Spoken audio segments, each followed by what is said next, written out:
All right, we are back. I don't know what's getting you through your days, but I hope Late Night in the Midlands is getting you through your nights. And Columbia, you've been without us for a while, and I bet it's really good to have us back. I mean, look what you've had to contend with, right? So now you're about to get not only the truth, but the expansion of the mind. Oh, and I mean big time. You've got a moon that's been sitting above you for ever and a day, right? Ever since you can remember. Well, we're going to tell you a little something about that moon. Well, my guest is going to tell you a little something about that moon tonight that, I don't know, it'll either get you thinking, or you'll say, oh, nonsense, and turn it right off. Or you'll say, well, finally, somebody's saying it like it is. I don't know. You'll have to decide. I've got a really good guest joining me, and he'll be with us in just a few moments. If you want to call in tonight, if this is assuming our phones work. Now, we've got a few days yet before I had ordered a wire, which is going to solve our phone problem. And that wire's on its way. Unfortunately, it's taken a few days. So we should be all set next week with that for sure. And once we are, that'll be really, really nice. But the fact is tonight we'll go by chance. It might work. It might not work. We don't know. We'll see what happens when we take calls. And, of course, that's not until after the next break. Then we'll take calls. So you got a little while anyways. But when you do, it's 803-392-4566. Or you could get us on Skype ID LNM Radio. All right. So with that, let me tell you a little bit about my guest. Rob Shelsky is an avid and eclectic writer of both fiction and nonfiction and averages about 4,000 words a day. Rob, with a degree in science, has written a large number of factual articles for the former Alien Skin magazine, as well as for other magazines such as Doorways, Midnight Street UK, Internet Review of Science Fiction, and many others. And while at Alien Skin magazine, a resident columnist there for 7 years, Rob did a number of investigative articles, including some concerning the paranormal, as well as columns about UFOs, including interviews of those who have had encounters with them. He has often and over a long period explored the alien and UFO question and has made investigative trips to research such UFO hotspot areas such as Pine Bush, New York, Gulf Breeze, Florida, and other such regions, including Brown Mountain, North Carolina, known for the infamous Brown Mountain Lights, as well as investigating numerous places known for paranormal activity. And with all that, you probably know him really well now, right? That was a lot. And the website is www.robshelsky.blogspot.com. And you're in luck if you couldn't write that down. All you got to do is go to latenightinthemidlands.com and click the link right there in the picture slider or on our schedule page. Again, that's latenightinthemidlands.com. And if you're on a computer, you could go over to our chat room at latenightinthemidlands.com. Just click the chat and listen tab at the top of the website. It'll bring you over to our chat and listen page. You sign up. It only takes a minute. It really does. It only takes a minute. It's quick, really quick. You confirm your email, bam, you're in. And then you can send private messages directly to me. Questions. I'm sorry. I should rephrase. Let me rephrase that. You may send questions for the guest by private message to me. I can't hold a conversation with you because guess what? I'm live. That's how you lose affiliates. All right. So that being said, why don't we go ahead and welcome my guest on the show. Let's see. I am first going to find him. There he is. And now here we go. We'll bring him on and let's get this party started. Let's try to get this party started. All right, there we go. No problems tonight. Let's keep things real here.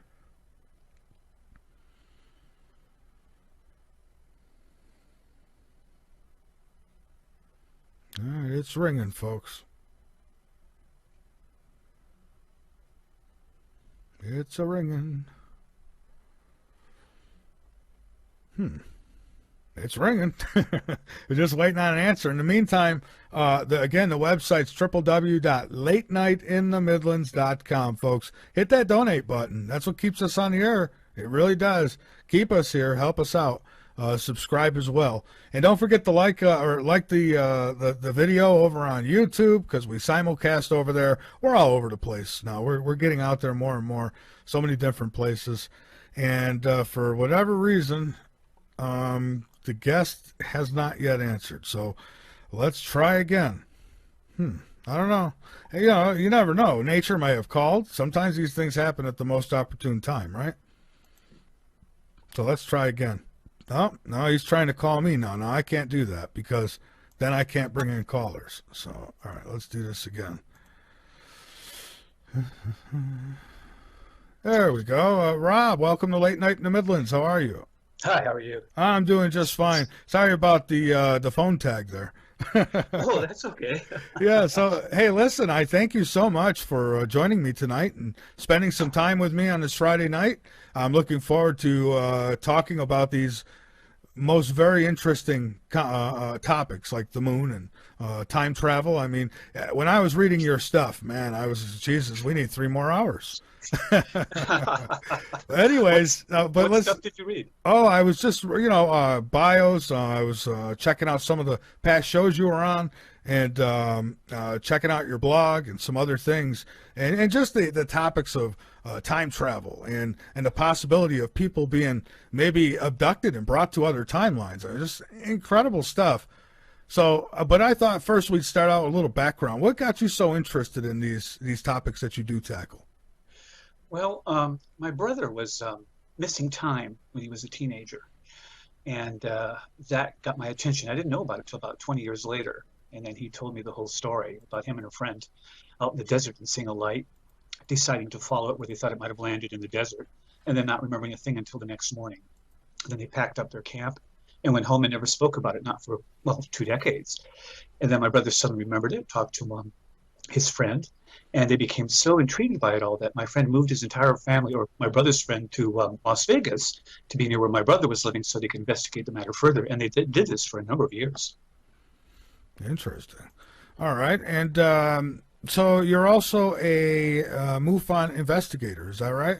Field investigator, yes. Field investigator. Now, how is that? How do you like that? I mean, you must get to see, or at least go check out some real interesting stuff. Oh, it's all very interesting. Everything that you talk to, the persons you talk to, the situations that you encounter are intriguing. You do get an awful lot of people, though, reporting things, and then when you talk to them, it gets very iffy. We can discount some 95% of the cases. And well, that's got to be really, I guess that's got to be really disappointing especially if you have to travel, go somewhere, check something out, and find. I mean, do you let the people know they're full of it, or do you, or no? Well, You probably can't, huh? Yeah, we get some strange cases. We get some pretty bizarre ones, but no, most people actually think they saw something and they'll send in a photo. And of course, we have to investigate everything. And the end result is that 9 times out of 10 is just a glitch in the photo or a lens flare or something like that. Or what the person saw probably was an airplane because it was near an airfield. Even if it wasn't an airplane, when it's within 4 or 5 miles of a major airfield, we have to, and under certain weather conditions, we have to just assume that it probably wasn't a real UFO. Yeah, well, here in Columbia, because we have a new affiliate in Columbia, South Carolina, so with that, wouldn't be a bad time to bring it up. I've had, since, I come from Rochester, New York, and since I have come to Columbia, South Carolina, I've had more sightings than, one person deserves. And I'm not someone who sees a little light in the sky and says, oh, it's an alien, but I've seen some stuff that I know I've never seen before. I mean, like, almost like energy vehicles, energy crafts. I mean, they glow. The light doesn't shine down on the ground. I mean, but they're bright, and you wouldn't notice unless you looked up and seen them there. I mean, just interesting stuff. I've seen the triangle types, and no noise, no nothing. And so maybe there's human beings flying these things, but if there is, boy, that's some amazing technology they have. Yes, it is, and it could be some of them are by human beings. We could have reversed engineered technology on some of the UFOs that they say have been recovered, and which I think have been recovered. So there's a lot of consensus now that there are 2 types of UFOs: aliens and human. Well, yeah, that, and by now I would think we'd have something maybe figured out from some of the ones that have crashed, at least. So, and I speculate now with the abductions too. I say, how do we know that some or maybe all these abductions are, human beings, and they're making you think it's aliens? Well, yes and no. Not one of my all of books. them, but I mean, nowadays, recently, like now they could be doing it and blaming the ETs for it. Oh yeah, absolutely. And there are conspiracy theorists who say that they're doing it in collusion with the whole UFO thing, that if someone gets a little too out of hand, they have to either silence them some way or other. And one of those ways is to disappear them. Oh Um, yeah, yeah. there's And Sheldon's list, for instance, that has quite a list of people who supposedly committed suicide, died, or disappeared under mysterious circumstances. And a lot of these people were journalists and researchers. now there is I don't know the exact number statistic, but I'm sure it's very, very high. But there's a lot of people, I mean, really missing in this world, right? Who, I mean, literally missing. They've never been found. And where are these people going? I mean, how come we're not running across? I mean, that's a lot of people. You could probably fill up a lake with Oh, you could do more than fill up a lake. them. In America, some of the estimates vary, but they say around 900,000 people a year disappear. If you subtract all those people who were kidnapped, murdered, who just wanted to disappear, or children who were abducted by the other parent in a dispute over child custody, if you get rid of all of those, you're still left again with that anywhere between 5 and 15%. I use the lower figure, 5%, and that comes to darn close to 50,000 people per year, depending on which original estimate you use as the number disappeared. But Australia has a huge number disappearing too. For a country as small as they are, population-wise, they average 30,000 disappearances a year. An incredible number. Wow, and yeah, and so I mean, where are these people going? I mean, it's not. It can't be that easy to hide thousands of people. I mean, somebody's gonna turn up somewhere. I mean, I would think, right? I mean, Well, maybe they're all at Disney World. it might be under Disney World for all we know. Yeah, or could be, yes, it Yeah. could be. I think they're being disappeared permanently. David Paulides talks about it in his missing books, or 11 missing books, and he intimates, at least from what I got out of it, is that it's something like a Bigfoot or Sasquatch that might be the culprit behind those. But my evidence would suggest that it's something more extraterrestrial or alien in nature.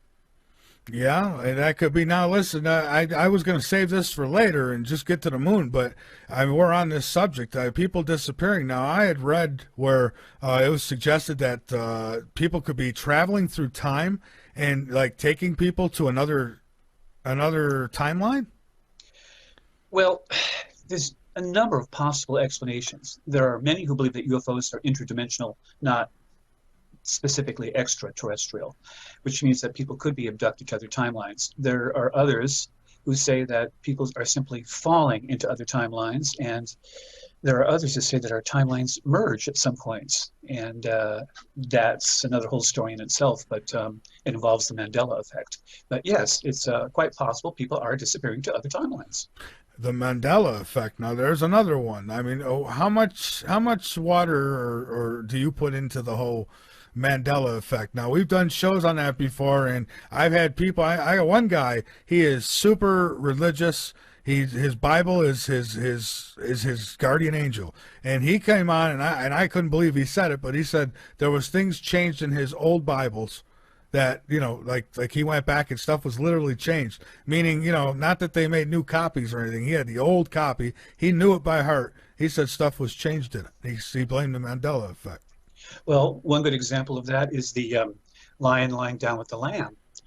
You've seen pictures of that all the time. You see it over in children's nursery rooms and stuff, this picture of a lion lying with a lamb, and they're just as sweet as they can be to each other. The Bible doesn't refer to a lion lying down with a lamb. It refers to a wolf lying down with a lamb.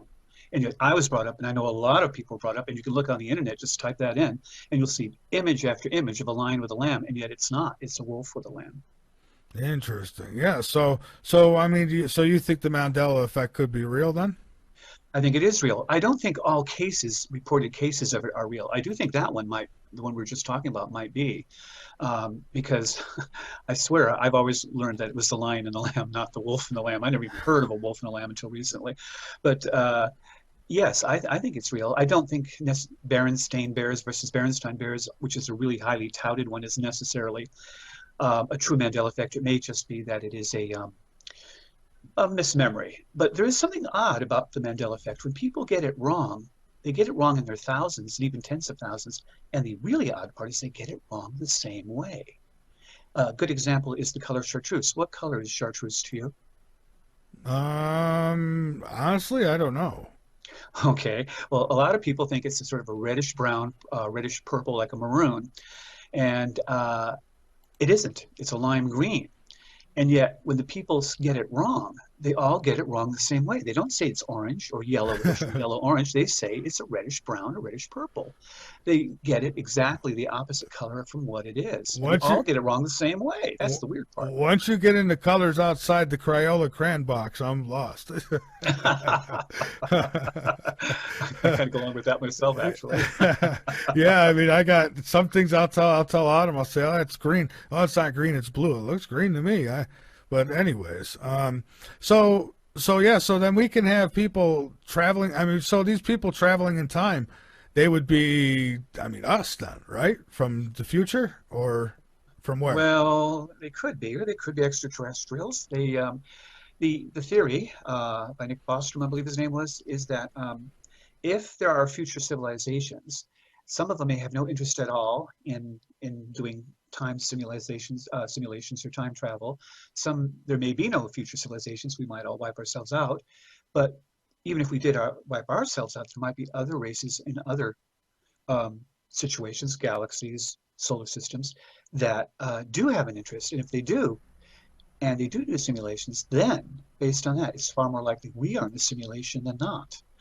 And yes, the other thing would be that if time travel is ever discovered, and I believe it already has been, by the way, and I cite cases like with Sid Hurwitz and his supposed time machine and some others to kind of back that up.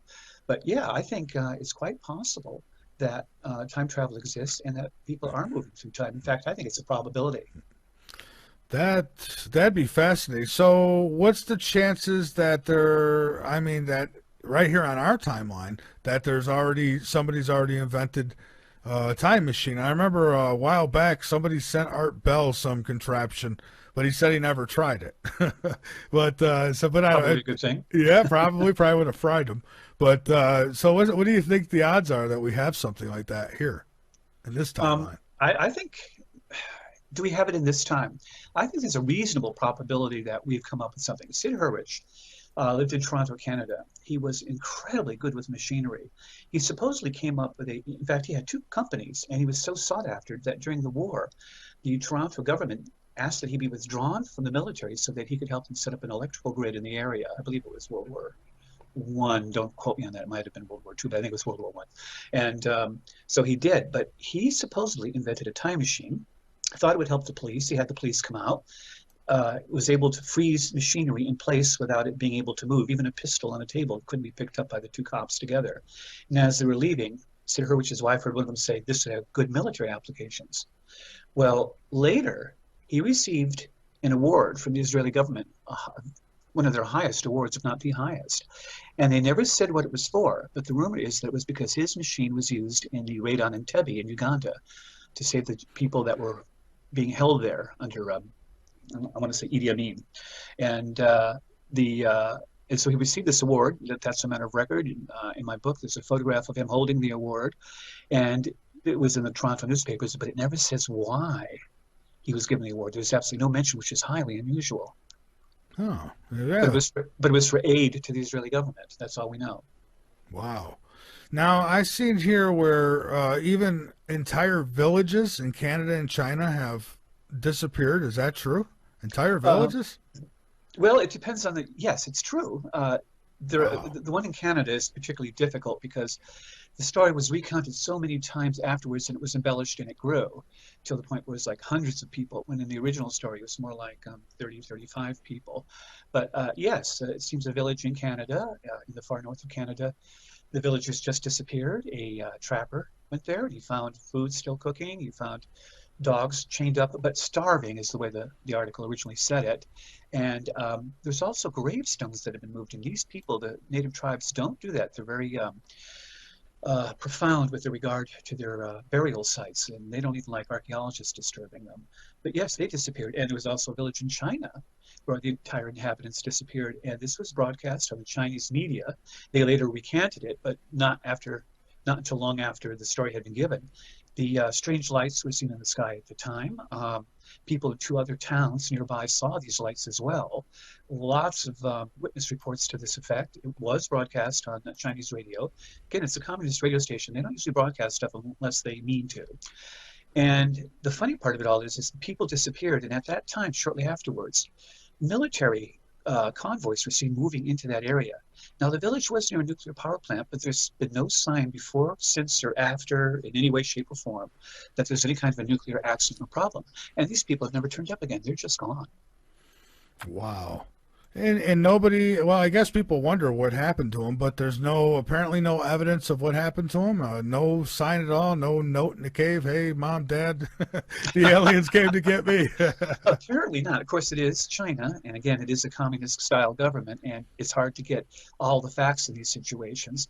And, but we do know that something happened, that it was reported on the radio, that people did see strange lights in the sky, that the military convoys did move in on the roads there. And oh, by the way, they were carrying missiles, live missiles. Now, if you had a nuclear accident, you wouldn't be carrying live missiles into an area. You'd be probably carrying them out of the area. So as to why this was happening, we don't know either. But was it for some kind of defense? We can only speculate. But this goes way back. We've had individual group disappearances for centuries. This is nothing new. And I've seen the term time travel invasion. So might that be what's going on? I mean, some secret war we don't know about? Well, again, there's a lot of people who think there is a war going on, if not in time and space, and that we've been a part of it since the very earliest days of our history. Apparently, it's been a long, ongoing war. The Vedic texts talk about, of India, and they're quite ancient, talk about a war in the heavens and on earth, and even a battle taking place on the moon.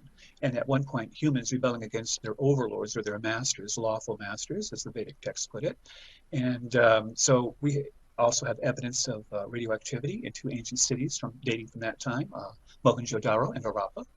We have evidence of vitrified rock, which has been turned to glass. Vitrified rock is glass. And we have that not only from India, but we also have it from Scotland and Germany, from old fortresses, ruins of fortresses there. Incredible. Now, vitrified rock can only be done in a supervolcano situation, an asteroid impact, or a nuclear explosion. And there's no evidence that there was either a asteroid impact or a supervolcano in those areas.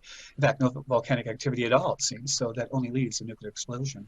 Yeah, and I bring this up a lot, so listeners probably know where I'm going with this. But Dr. Brandenburg, I don't know if you've ever spoke with him, but he believes that, well, he says that there's the signature on Mars that you would expect to find here on Earth if a nuke was tested or blown off. Yes, atmospheric radioactive isotopes. Yeah. In fact, America dispatched a plane just, I think, about a month ago up into the Arctic, and it was a snooping atmospheric plane. And there's a lot of conjecture about why it was doing that, because its sole purpose is to detect such isotopes in the atmosphere.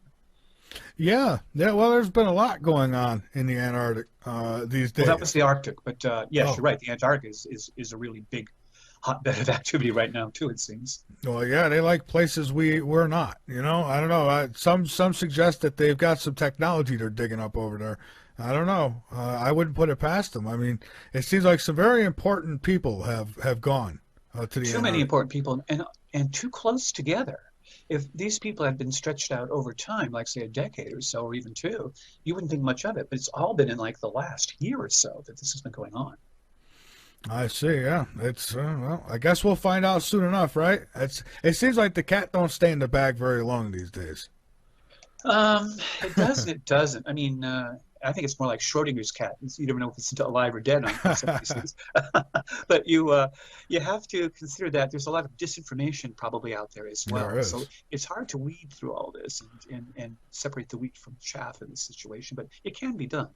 That's true. Now, I'll talk a little bit more about the topic at hand, and I figure we got a break coming up in about 15 minutes, something like that. After the break, we'll talk more about the moon, too, and I want to give people an opportunity. If you've got questions, you may send them via chat. You could private message me on latenightinthe-midlands.com, or you can give the questions to our moderators in the YouTube chat, and they will get those to us. And then after the break, we'll try to take calls. We'll see how it works.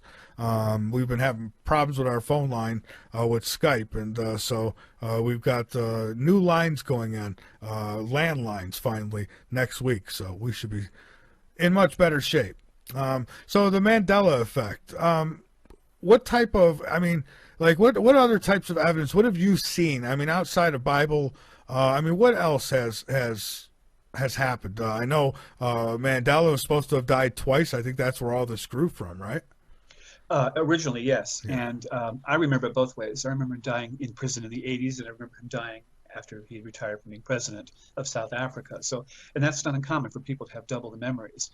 But it isn't just Mandela, it's all sorts of things. I did mention the Berenstain versus Berenstain Bears, Yeah. which seems to be the darling of the Mandela effect crowd right now. But there's so much more. Everything from Star Wars, where C-3PO had a silver leg and supposedly always had it, and yet everyone remembers him with a gold leg.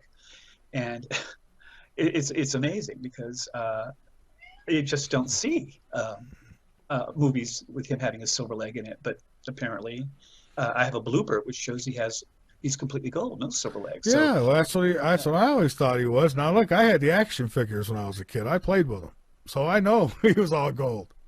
well, there you go. And Luke Skywalker, when he was told, what were the words that Darth Vader said to him when he told him he was related to Luke Skywalker? Do you I remember? remember it as Luke, I am your father. That's how I remember it. But I understand now it's I am your father. Uh, he does not say, "I am your father" at all. If you watch the movie now, he doesn't say, "Luke, I am your father," or "I am your father" in that way at all. It's completely different. The scene from what everyone, including James Earl Jones, Really? So in several interviews, he says, "Luke, I am your father," is the way he said it. And this isn't with regard to Mandela effect. This is just interviews he did and happened to mention that in it. and so what do you know? What does he say now? I I'm could trying look to it remember up because I read so probably. many different versions of it, to be All right, honest with everyone in the chat, what's he say? I know they'll know. you. Yeah, they'll know. They'll pick it up. But the evidence that's convinced me more than anything is actual visual evidence. There are two Ford medallions from the World's Fair. I believe it's the 1964 one. It might have been an older one. I'm not sure. But again, all this stuff blurs when you read so much about it, research so much of it. But one has the curly Q on the F for Ford, and one doesn't. And according to Ford, it was always the same way with the curly Q. And yet there's a man who has both medallions, and one has it with the curly Q on the F, and one doesn't. Actual photographs of the medallions, untouched. And Ford's at a loss because they said, as far as they know, they only ever had the one version with the curly Q on the F. There are two movies. Well, one movie and one TV show. The movie Dazed and Confused, 1993, I think it was, shows two students in a classroom aimlessly spinning a globe. And on the globe, it shows an island to the southwest of Australia, a large one, about 1/5 the size of Australia. Now, a lot of people remember there being an island there. There isn't, by the way. And they remember, but they don't remember the name of it or anything about it. And it is clearly there on the globe, and it is not a legend or an icon. Quite often, they will put a legend or key on a globe, and they usually position it somewhere in the Indian Ocean. This is not that. I looked at it in high resolution freeze frame, and it is definitely an island. It has an inlet, a harbor, and even has place names. In the series Friends on TV, the sitcom, in the episode about going to the prom, it was the second season, about buddy bracelets. There is a globe in the background, and it shows an island just to the southwest of Australia, smaller and a little more directly underneath Australia, but it's definitely there. And it's not a key or a logo or a legend.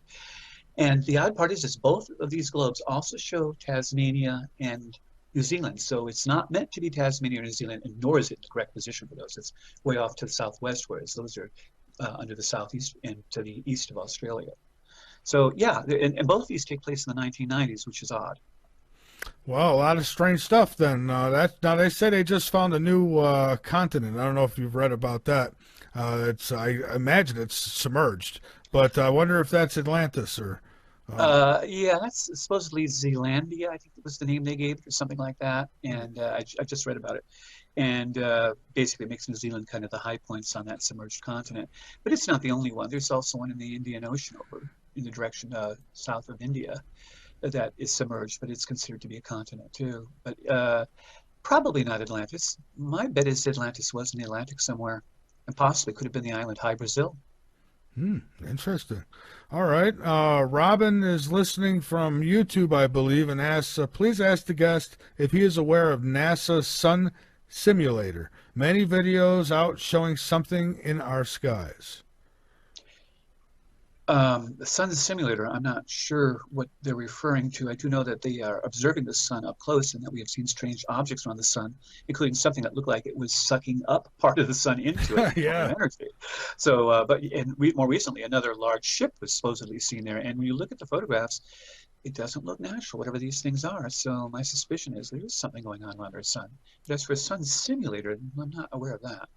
Yeah, well, and that's just it. The sun's supposed to be so hot, How does anything? I mean, I couldn't imagine any craft we have here on Earth getting close to the sun and being okay, but it looks like something is.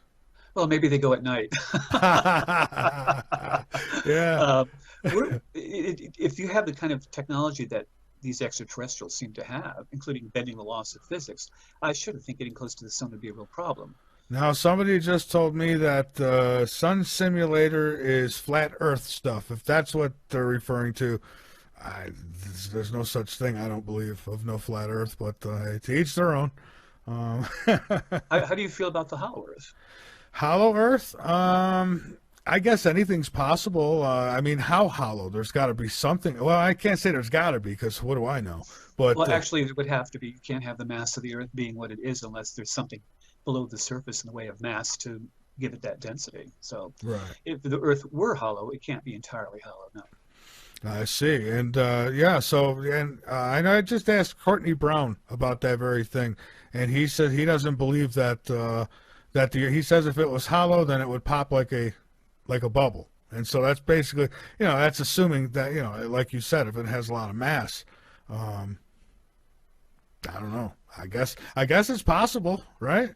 Well, again, anything's possible, but I prefer to deal in probabilities rather than possibilities. I see. So I mean, what do you think?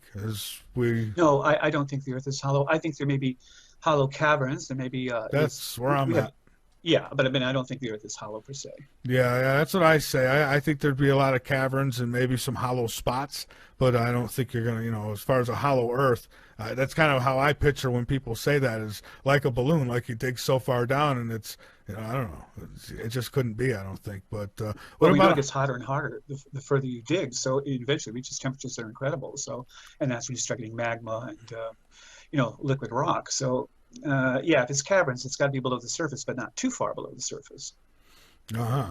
Okay. And so what's your thoughts about maybe, okay, in these caverns that might exist or might not exist, and I'm sure a lot do. What's the thoughts of maybe some other life form, ETs, call them what you want, maybe living within the Earth and we don't even know it. Maybe that's some of the craft we see. Maybe they only come out at night. Well, increasingly, and that night keeps coming up, doesn't it? We increasingly we're living below the Earth. More and more of our cities are going further and further down. If you go below New York, there's layer upon layer of underground structures there. The same with London. I mean, we're doing this all the time ourselves, so it's not hard to believe that UFOs might have underground bases and/or underwater bases. In fact, there seems to be a lot of evidence for that fact, at least with regard to water. Uh-huh. Okay. And I know we're going to talk about the moon after the break, but the possibilities are endless if you just open your mind. So let's go ahead and do that. And all right, so we are back, Rob. And so let's talk a little bit about the moon.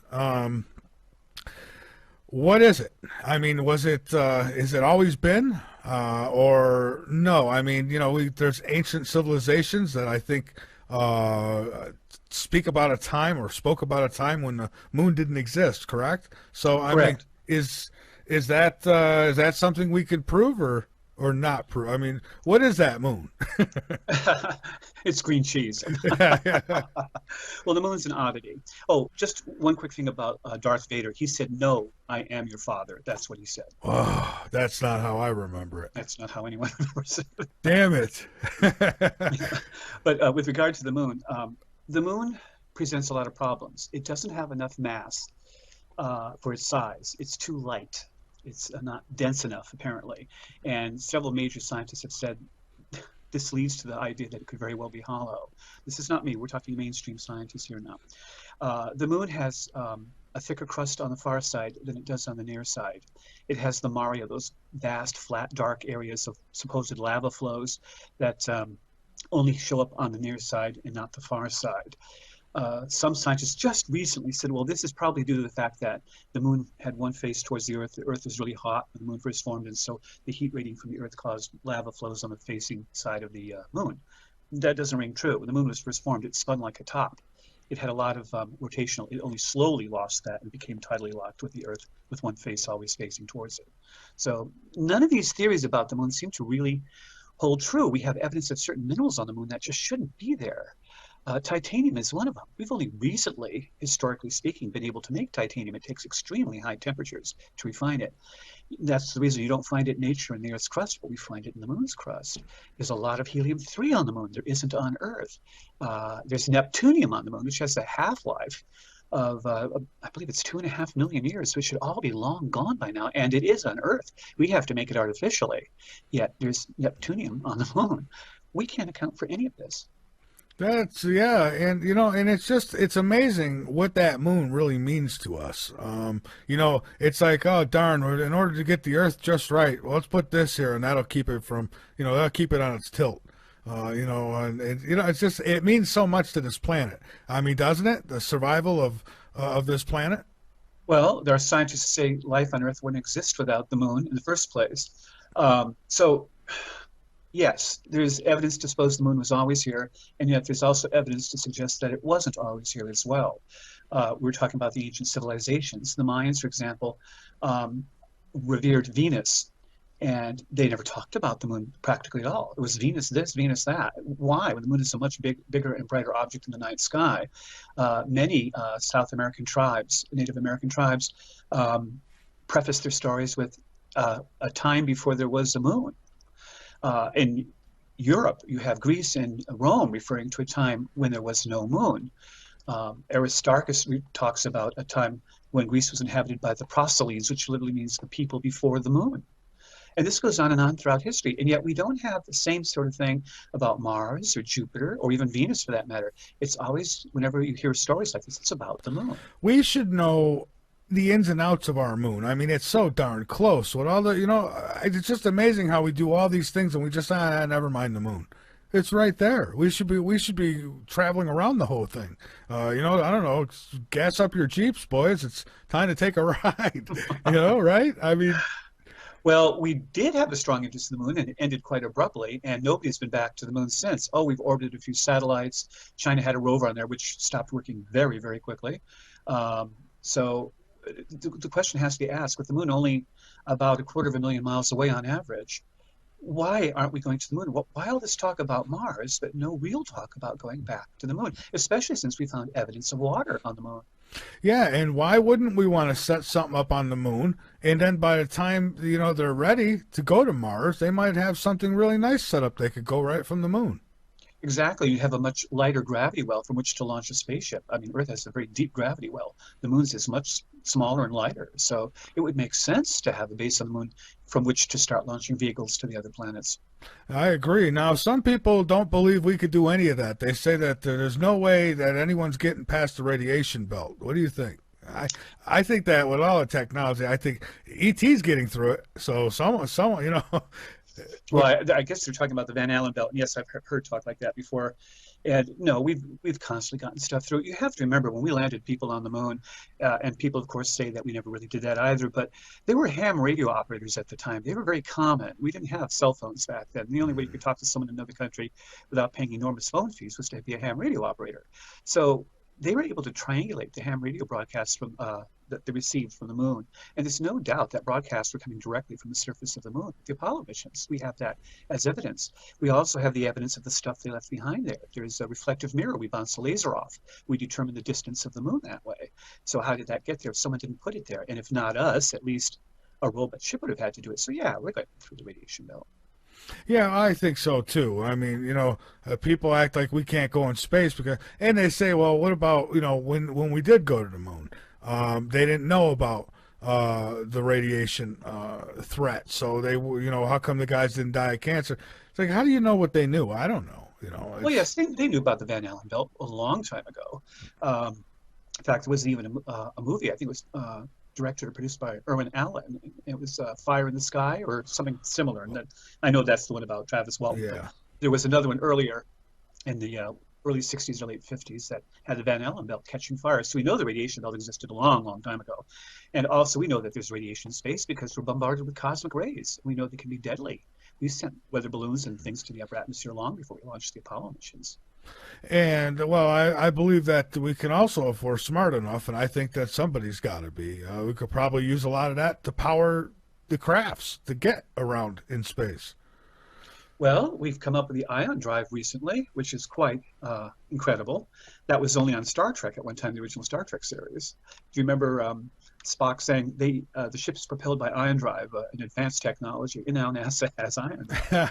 Isn't that something? I mean, Amazing. Yeah, you see a lot of this stuff on TV that, through the years, and it's come to a reality. I mean, my dad said, he remembers being a kid, and they used to dream about going to the moon. It was just a fantasy, and then all of a sudden, bam, they did it. And it's just amazing. All these things are ideas first, and then they become a reality, no doubt.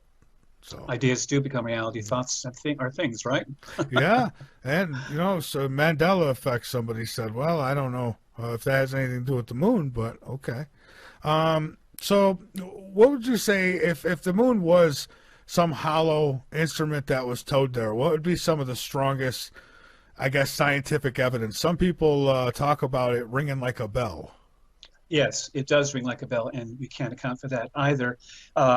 When the Apollo landing dropped back, the lander, the moon rang for hours, and as scientists put it, just like a bell. It was amazing. No one thought it would do that, and it does this all the time. When you strike it with a satellite, it'll ring like crazy. Now, anything will vibrate if struck, but for something to do it for that long a time implies a hollow interior. Plus, we have a seismograph on the moon to record any kind of lunar quakes. And we have found that the quakes and these impacts don't go through the center of the moon. They seem to go around the center of the moon. Now, if there's anything solid at the center, or even liquid, it should create vibrations through that medium. And you should get some kind of reaction that helps tell us what the center of the moon is made of. We don't. It's as if these vibrations have to go around, as if there was nothing there. Interesting. So now, if it is hollow and it is brought there, then somebody says, what would an intelligent civilization do with something like that? Well, why not use it to watch us, right? I don't know. What would they do with something like that? I mean, how would it benefit them? Well, there's two possibilities. One, the moon was there and they just hollowed it out, so the moon was always there. Another one is they found the moon and moved it there and hollowed it out in the process. There is some good evidence to support that idea, because none of our theories of the origin of the moon account for its current orbit around the Earth being so circular at its precise distance. None of the theories seem to make this a plausible scenario. Even the impact theory doesn't do it well, and therefore another theory came out, the nuclear fission theory, that tried to get around that one, and it doesn't ring true either. There's a number of reasons. If the moon came from out there somewhere, Carl Sagan was saying it would be easier to capture an asteroid, put it in orbit around the Earth, and hollow it out to make a space station. It would be much cheaper than to try to build one from scratch of any large size, not like the one we have now, which is not that large by anywhere near by comparison. Also, an asteroid, if it were mined, one of the metallic ones, would give some $9 trillion in income off of it, and that's roughly equivalent to the GDP of the entire world for 1 year. So this is so if we can do it, and if we're talking about doing it now, why wouldn't an advanced race be able to do it with a moon, a moonlet, or an asteroid, set sail on the cosmic sea, and occasionally just drift into a solar system to sort of refuel and warm by the fire of the local sun? I do worry about something like that, though, because one mistake and we've got an asteroid coming for Earth. Well, yes, but as our technology improves, you wouldn't do it all at once. You would bump it gently until it went into it. We have asteroids in orbit around us now. There's one about the size of a basketball, and there's another one at a Lagrange point. So they're captured naturally without striking the Earth. And yes, we could do it. It would take effort, it would take money, it would take time, but yeah, we could do it. Oh, okay. Well, I would hate to see them think they know what they're doing.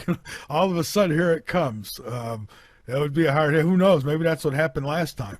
You never know. The dinosaurs might have done it, right? Yeah, I hope they learned from their mistakes. That's how they became the reptilians. Maybe you never know. Yeah, could be.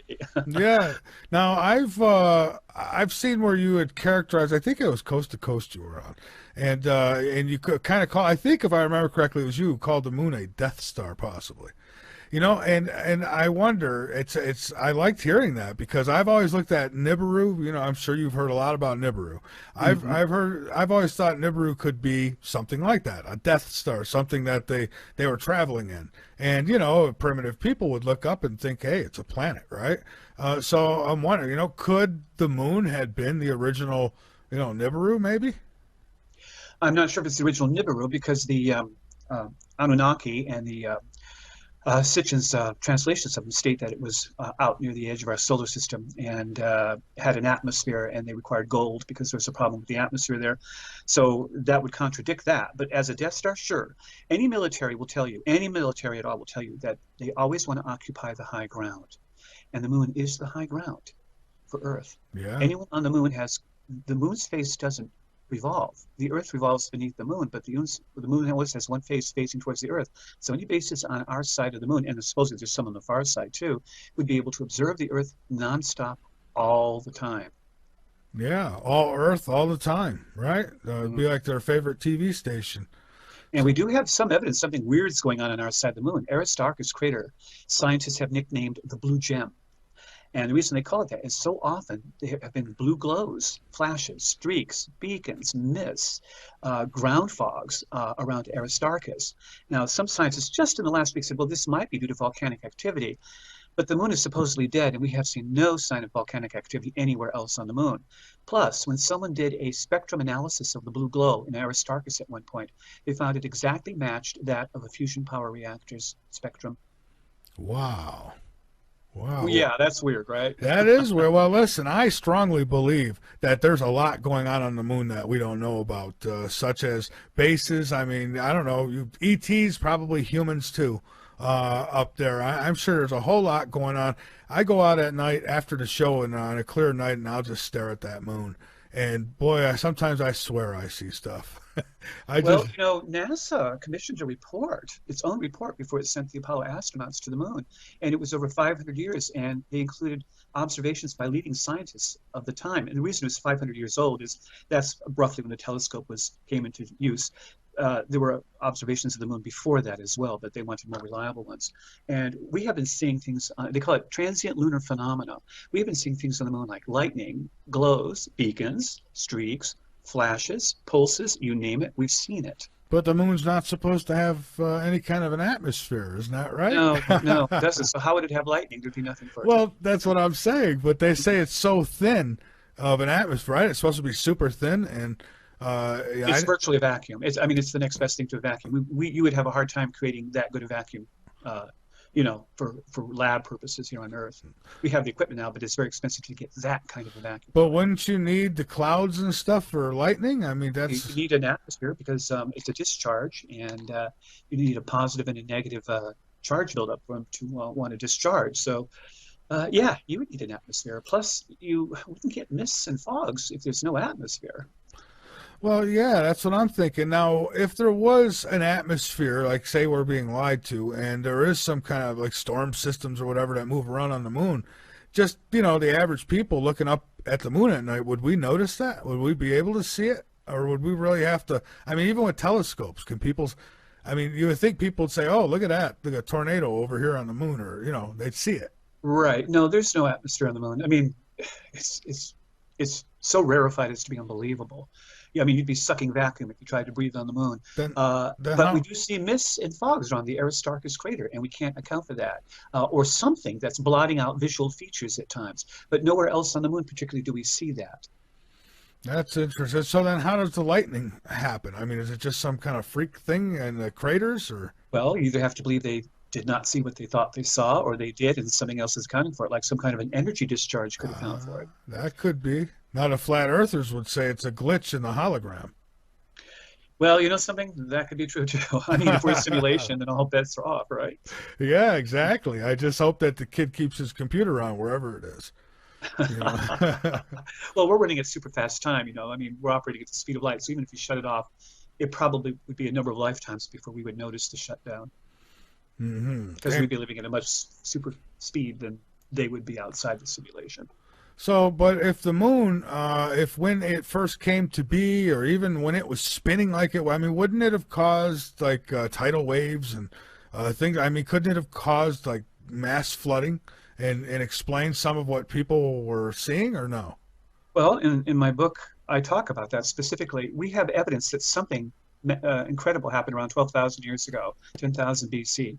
We have the stories of the Great Flood in almost every culture around the planet.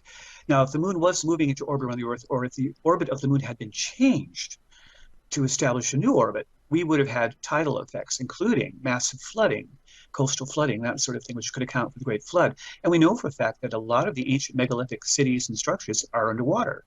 Also, we have evidence of something else that looks like it might have been a war. We had a crown fire in North America. Also in North America at that time, we had the extinction of, right at that time, the extinction of all the major giant mammals, the woolly mammoth, the mastodon, the saber-toothed cats, all those, the giant sloth. They all went bye-bye right about that time. We also have the evidence of all the anecdotal evidence of all the cultures talking about a time before there was a moon.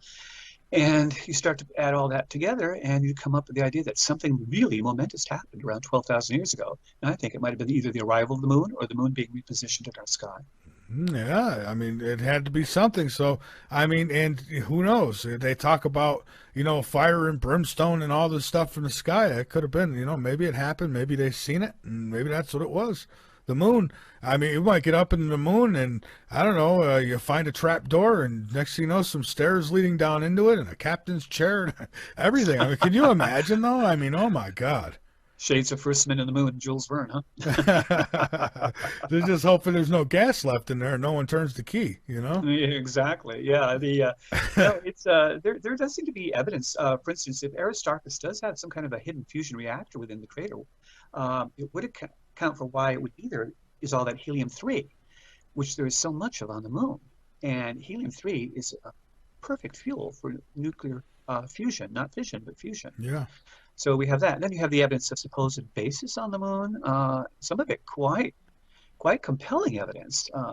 Different people reporting this from inside NASA, outside NASA, even some astronauts referring to it. I mean, this just goes on and on and on, the amount of evidence available.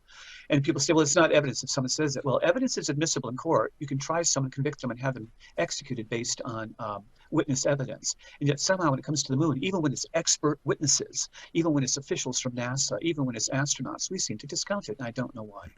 Yeah, I know. Go figure. I say that all the time. It's like if a few people come out and pointed me out and says, yes, we seen him kill her, that'd be it. I'd be done for, right? But when a few people come out and say, yeah, we seen, especially astronauts. I mean, and there was a transmission at one point, there was a transmission caught where when they got on the moon that they said that they were being watched, didn't they?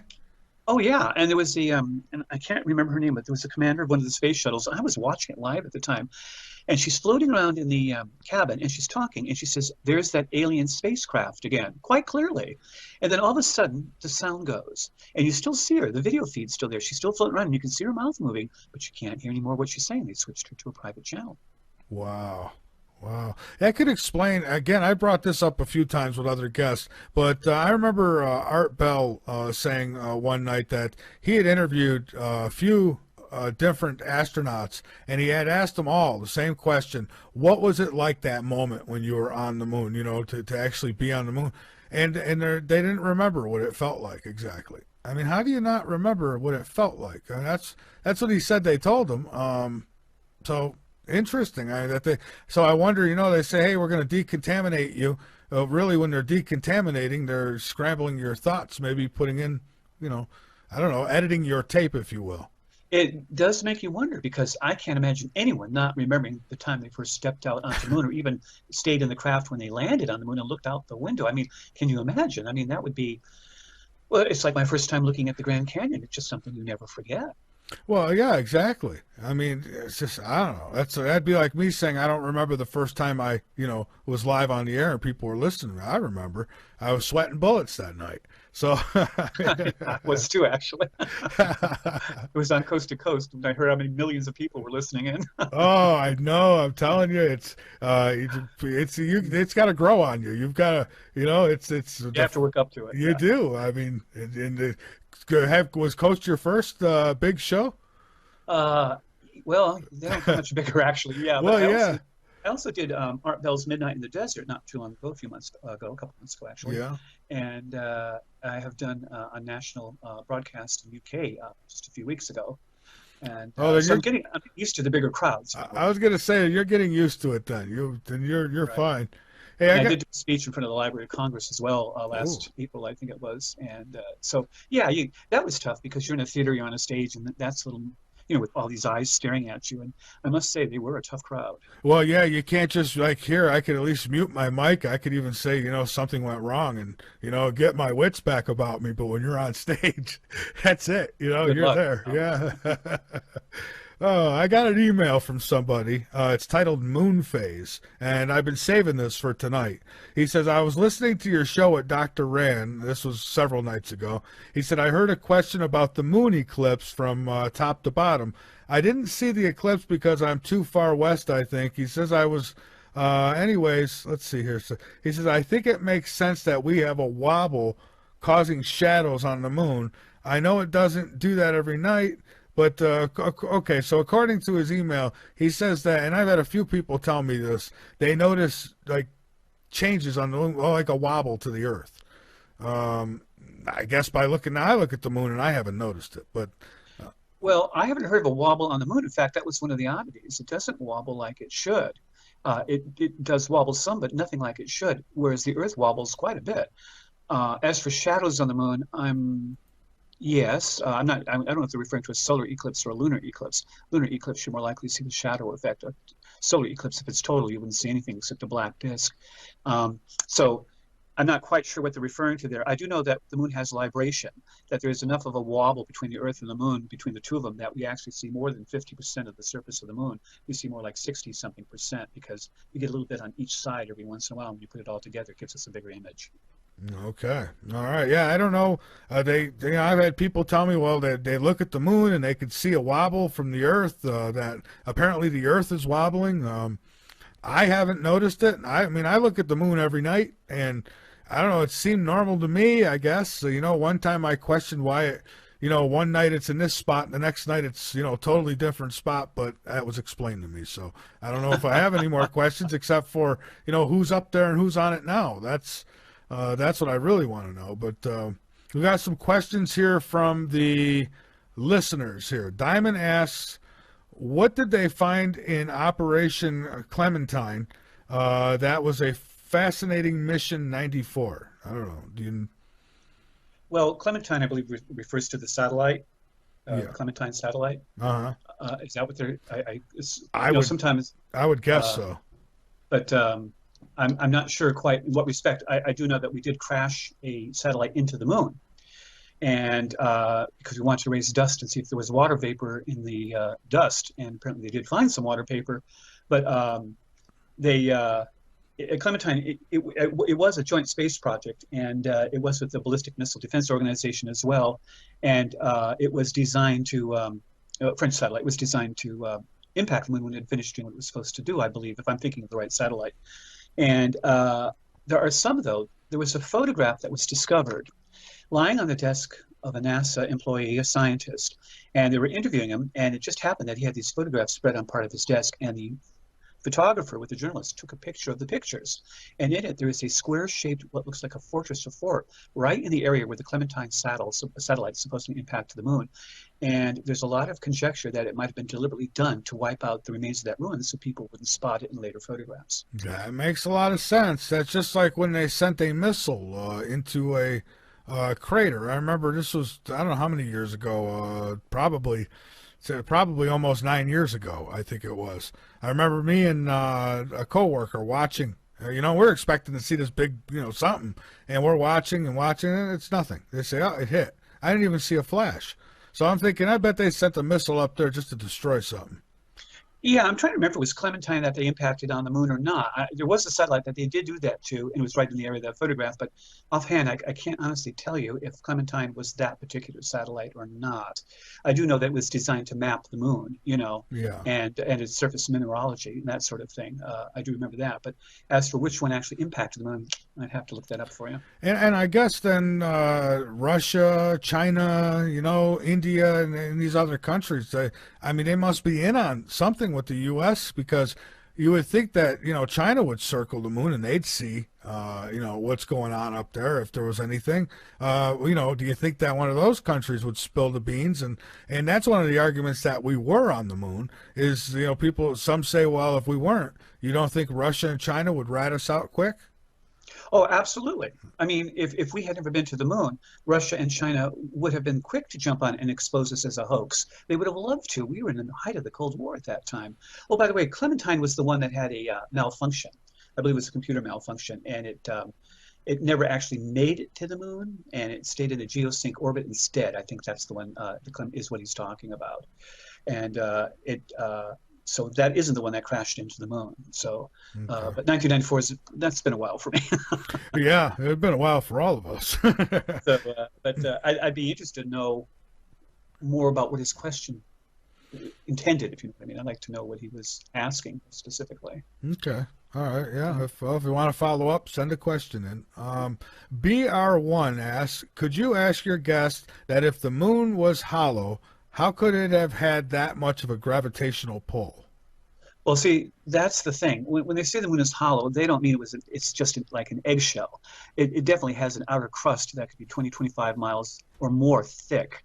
The two scientists who proposed the idea of the spaceship moon theory were two Russian scientists, members of the Soviet Academy of Sciences. So they were renowned in their field at the time, and they felt that there was an outer crust of the moon and then an inner metal shell of some type, perhaps titanium, since we found titanium on the surface of the moon, and that inside that would be the hollow area. So the moon would definitely have mass, it would definitely have gravity, but the weird part is, as I mentioned earlier, it doesn't have enough mass. It's too light, if you want to, I mean, in space nothing has weight, but the moon does not have enough density for its size. It should be, if it's made of the same material even throughout, it should have more mass and more gravitational pull than it does.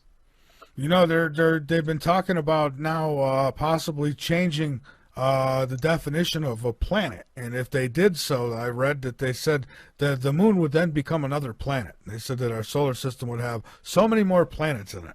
Yeah, if they based it on the idea that it has enough mass to round itself out into a sphere shape, that you might want to consider a planet under those circumstances. Yeah. Mm-hmm. All right, Daryl asks, does it ever rain on the moon? I don't think it does it? Maybe it does. The only way it could possibly rain on the moon is if a comet or an asteroid struck, blew up, and then material rained back on the planet, including what might be water, because comets have a lot of ice in them. But if he's talking about weather-wise, no, there's no rain on the moon. All right.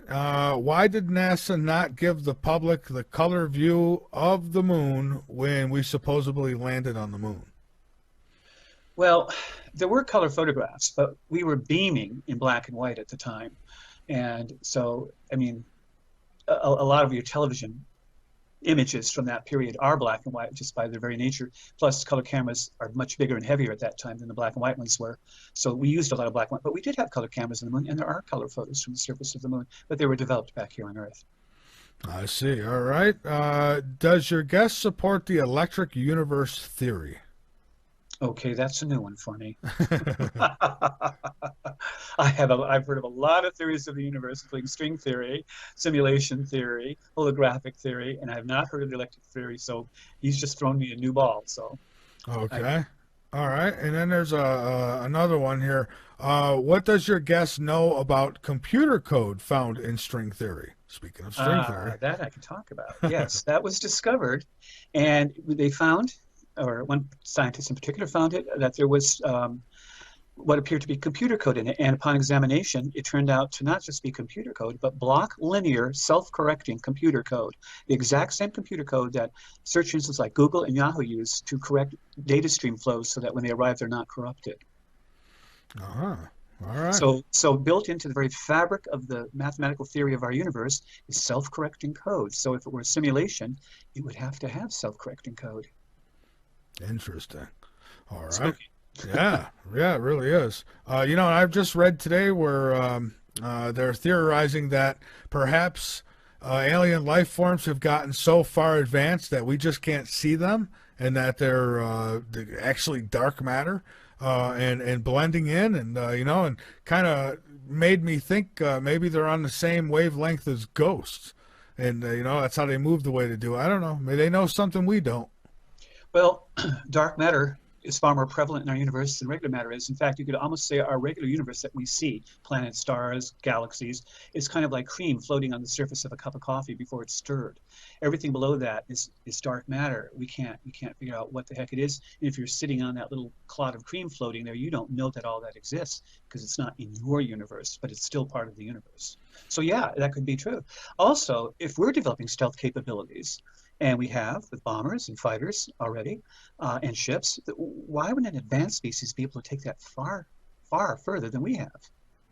That's a good question. But, who knows? Maybe they got bigger brains. Or maybe they just developed you could have, there's the dawn world theory. That is that you could have highly advanced species that aren't half as bright as humans are. That they just simply took a lot longer to achieve an advanced level, like maybe 1 million, 2 million, 3 million years of civilization before they achieved it. They took the long road, whereas we might be considered geniuses and upstarts by their standards. And then, of course, you have the flip side, which means they might have greater brain capacities, and we're idiots compared to them. Yeah, or, there's this other side of the coin, too, where perhaps they, were somewhat primitive in technology. Like maybe they were only able to get to their moon, like that same distance. They got there and they stumbled upon a bunch of technology. That's true too. But as any civilization advances, it comes to a point where it has to realize there must be other civilizations in the universe. And if only a few % of those civilizations are evil, adversarial, aggressive, whatever you want to call them, it could be highly dangerous to be on a planet broadcasting. In fact, Stephen King says one of the worst things we could be doing is broadcasting like we are into space, announcing that we're here. It might have negative repercussions. So I could readily see some races, if they felt they were to be attacked or a fear of attack, hollowing out moons and asteroids and leaving their solar system. They'd be generational ships. They could carry everything they needed for literally tens of thousands of years. And it's been estimated there are more rogue planets between the stars than around solar systems. So you could get lost there, and especially if your civilization's inside the shell, it's not beaming any energy or broadcast out from it because it's all kept inside that lunar shell. So yeah, I could see where civilizations, that might be a survival strategy.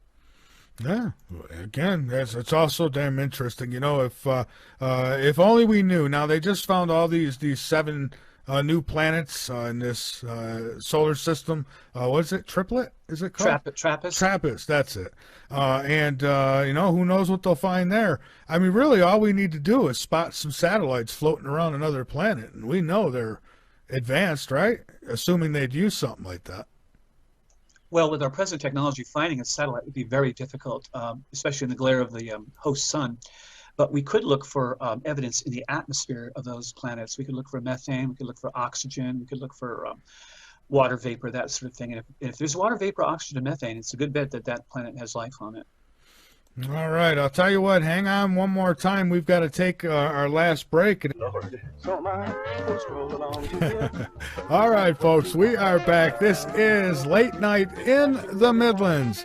I'm Michael Vera, and again, I want to welcome, and I'll do this a few times because I'm excited. You should be excited too. WCET 87.7 FM, Columbia, South Carolina. You're getting a little shock treatment there, like, oh my God, there is a show that covers everything. Yeah, see, now you've got us. Now you got a variety, I guess, and I don't know. I think you're gonna grow attached to this show a little bit because we cover it all. You're not gonna get politics every night. You're not gonna get UFOs every night. You're not gonna get people making love to aliens. Where else are you gonna get that? But right here on Late Night in the Midlands. So anyhow, folks, we're going to get back to it here. I'm going to finish up with my guest, Rob Shelsky. And if you've got any questions before we're done tonight, by all means, get them in and we'll ask. And then I don't know, probably the last 45 minutes of tonight's show, Mr. Peter Kling will be chiming in with me, and so we'll try to, like I say, we try to take calls. I don't know. Skype has treated us like the redheaded stepchild. We're not getting the same privileges as our brothers and sisters for some reason. I don't know. Maybe they just got it out for us. But it'd be nice. With the affiliates we have and everything now, and YouTube and all the other places, we're on iTunes, TuneIn. God knows where else. All kinds of places. We should see the calls start pouring in. They were pouring in until we had problems with the phone line. So we'll see what happens. Anyways, let's get back to it with my guest, and I'm going to get back to your questions. I don't know how many questions. Well, we might have gotten down to the last one here, maybe, unless there's more and I don't know about it. Okay, so Rob, we are back. Listen, I'm going to try to take a call here, and if it hangs up on you, I will call you right back. So just let's try this. Here we go. Let's see what happens. Oh, it works. All right, DC, welcome to Late Night in the Midlands. How are you? Can you hear me? I can hear you. The system. It's your worst nightmare. Well, welcome aboard. You got a question for it? Worked. It works. That's all I'm calling in for. It's working right now. Praise the Lord. All right. Well, listen. Thanks for the call. I appreciate it. And this is DC. If you didn't know, I mean, you didn't say. Well, yeah, I know, and I yes, it says right here on the screen, DC. So yeah, how about that? Yeah, look at it. You got your own amazing. Name. Yeah, it's working. It is working. It's Friday. Go for it, baby. All right, have a good one, my friend. Thank you for calling. It is Friday night, as you can tell. All right, so we've got a question here from Lotus. Lotus says, how come the dust particles aren't floating around above the surface if there's less gravity there on the surface of the moon? Well, there's nothing to move it, nothing to kick up a cloud. There's no wind, there's no rain, there's no nothing, supposedly, that would disturb the dust. The dust was a very big problem for the Apollo 11 missions. It clung to them. It had a kind of a staticky feel to it, and they had an awful time getting it off their suits. It was really actually dangerous. But no, you wouldn't see dust. You see dust storms on Mars because there's an atmosphere and the wind blows. But and it's an incredibly thin wind. The Martian atmosphere is not very thick either, but a good deal more than the moon. And so no, you're not going to see dust flying around on the moon. Okay, and last but not least here, ETs. Now, do you think there are friends, or you don't think there are friends? Well, I think there's more than one type of ET. And my feeling is that, no, they're not our quote-unquote space brothers. I think they either have it in for us in some way or other. They have some goal or plan that involves us in some way, which we are not overtly a part of, unless the government's involved with it somehow, but we as citizens are not. I think they might be amoral in the sense that they don't have the morals we do. I don't think they necessarily believe that in rights or ethics the way we would do, which means they may not be evil, but just amoral. But the end result for us is the same. When people are abducted against their will, when they're injured in UFO encounters, when they're killed in UFO encounters, when people disappear in the thousands every year from around the world, I mean tens of thousands, you have to then come to the conclusion that they don't have our best interests at heart.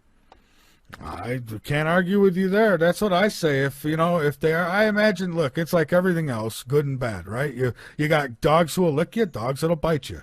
You've got ants that'll just crawl over you, and ants that will bite you. So, I mean, good and bad and everything. And I think that said, with ET too. However, I don't trust anything that's secretive, and ET's been awful secretive, and ET could easily break the secret. I mean, right now if they wanted to. So well, I always ask this question. I can point out to you countless cases of people being injured and killed, of damage to property, of animal mutilations, of this sort of thing, that we all ascribe to UFOs, and I think rightfully so. And yet I can't think of a single instance where they did something good, like take Hansel and Gretel out of the woods by shining the beam of light to light their way, or beaming someone out of a burning house with people trapped inside. I've never seen anything good. Now, Travis Walton says that he thinks the reason for his abduction, and he came up with this long after it happened, was that they didn't mean to hurt him, so they took him on board to make him better, and yet they kept him a week and they dumped him and scrubbed his memories. And whenever you abduct someone against their will, that to me is a violation of human rights.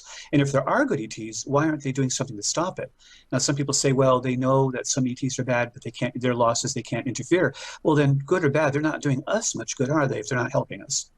Well, that's true, but then you look at the human race, and we're doing the same thing we accuse them of. Really, we go out in the ocean, we grab a dolphin or something, or a shark, and we tag it, and we put it back in, and that shark probably goes down into the waters and says it's true.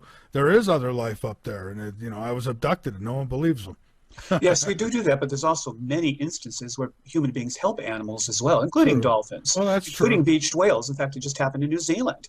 There's a massive crowd just formed trying to save all these whales that beached themselves down there. This happens all the time, and yet I'll make this a challenge to your public. Give me an instance where aliens actually did something good, not something that people said they did, like told them that the Earth is on the verge of a nuclear war and that we have to change our behavior. I mean something concrete, like saving someone's life or saving someone that has been injured or where they weren't involved in injuring them in the first place. Just something good. I can name countless bad things. Can anyone name something good?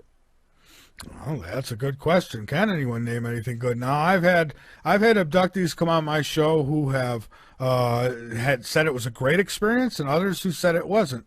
Me personally, I see it as a crime being committed. You're taking somebody without their permission, and then on top of that, I mean, it's like the date rape drug. They drug them up so they don't know what happened. I don't know if that's exactly what happens, but probably not. But they're along the same lines. Why is it okay for them? And we got a real problem because we have a government who we know has an interest and knowledge of what's going on. And yet, at least that we're not alone. They know this, and yet they stay in denial. I think the government's intimately involved in some respects. All of the government, I don't know, but yeah, I think there's a secret branch of the government or branches or a secret government, if you will. Senator Inouye said there was a secret government with its own military, aircraft and ships even. So with these black projects and all the money funneling into that, sure, they could develop that sort of thing. They could reverse engineer UFOs and have their own fleet if they wanted to. But the term abducted says it all. If someone's abducted, it means it's, by the very definition of the word, it's against their will. They are taken. They're not invited. And whenever you're taken against your will, that is a violation of your rights, and that is not a kind act. I agree with you. And somebody had brought up Bigfoot and Bigfoot possibly being ET. We've gone over this one a lot. I think if Bigfoot's real, it would have to be some kind of technology nut, whether it be ET or interdimensional, right? I mean, or do you think it's just the Bigfoot? Do you not go that far? Well, David Paulides thinks it's so.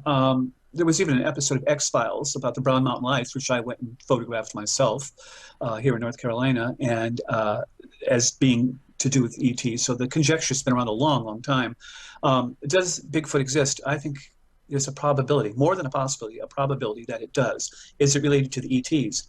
Well, yeah, I think it could very well be somehow related to them. I'm not sure in what capacity, if they are a genetic engineering offspring, if they're a hybrid, or what they are. But yeah, I think they're either interdimensional or something to do with the ETs. All right. And listen, what I'd like to do is give you the floor to get out anything else that you like. And I want to thank you so much for being here with us tonight. And when we've got everything working correctly, I'm surprised that call came through because it's just not been working. But maybe we could do this again. You've got a lot of material out there, so there's a lot to talk about. And but yeah, go ahead. Anything you want to get out there, appearances or whatever, go right ahead. And thank you for being here tonight. Thank you very much. I enjoyed the show immensely. Some of the questions were tough. They were unexpected. The electric theory of the universe was a good one. But yeah, I will be at a conference in Baltimore, or just south of Baltimore, in October, and I will be doing 2 presentations there. I am doing a presentation at the North Carolina State MUFON meeting on March the 4th on the deadly UFOs and the disappeared. And I do have a new book that's in the works. It should be coming out by no later than October, and it deals with Mars and the secret space fleet agenda and the idea that Phobos might also be a hollow moon. All right, fantastic. Well, I'll be interested to talk to you about that one too. So, all right. Well, listen, thank you again, and keep up the great work. And we'll do this again real soon. Thank you, sir. All right, thank you. Have a great night.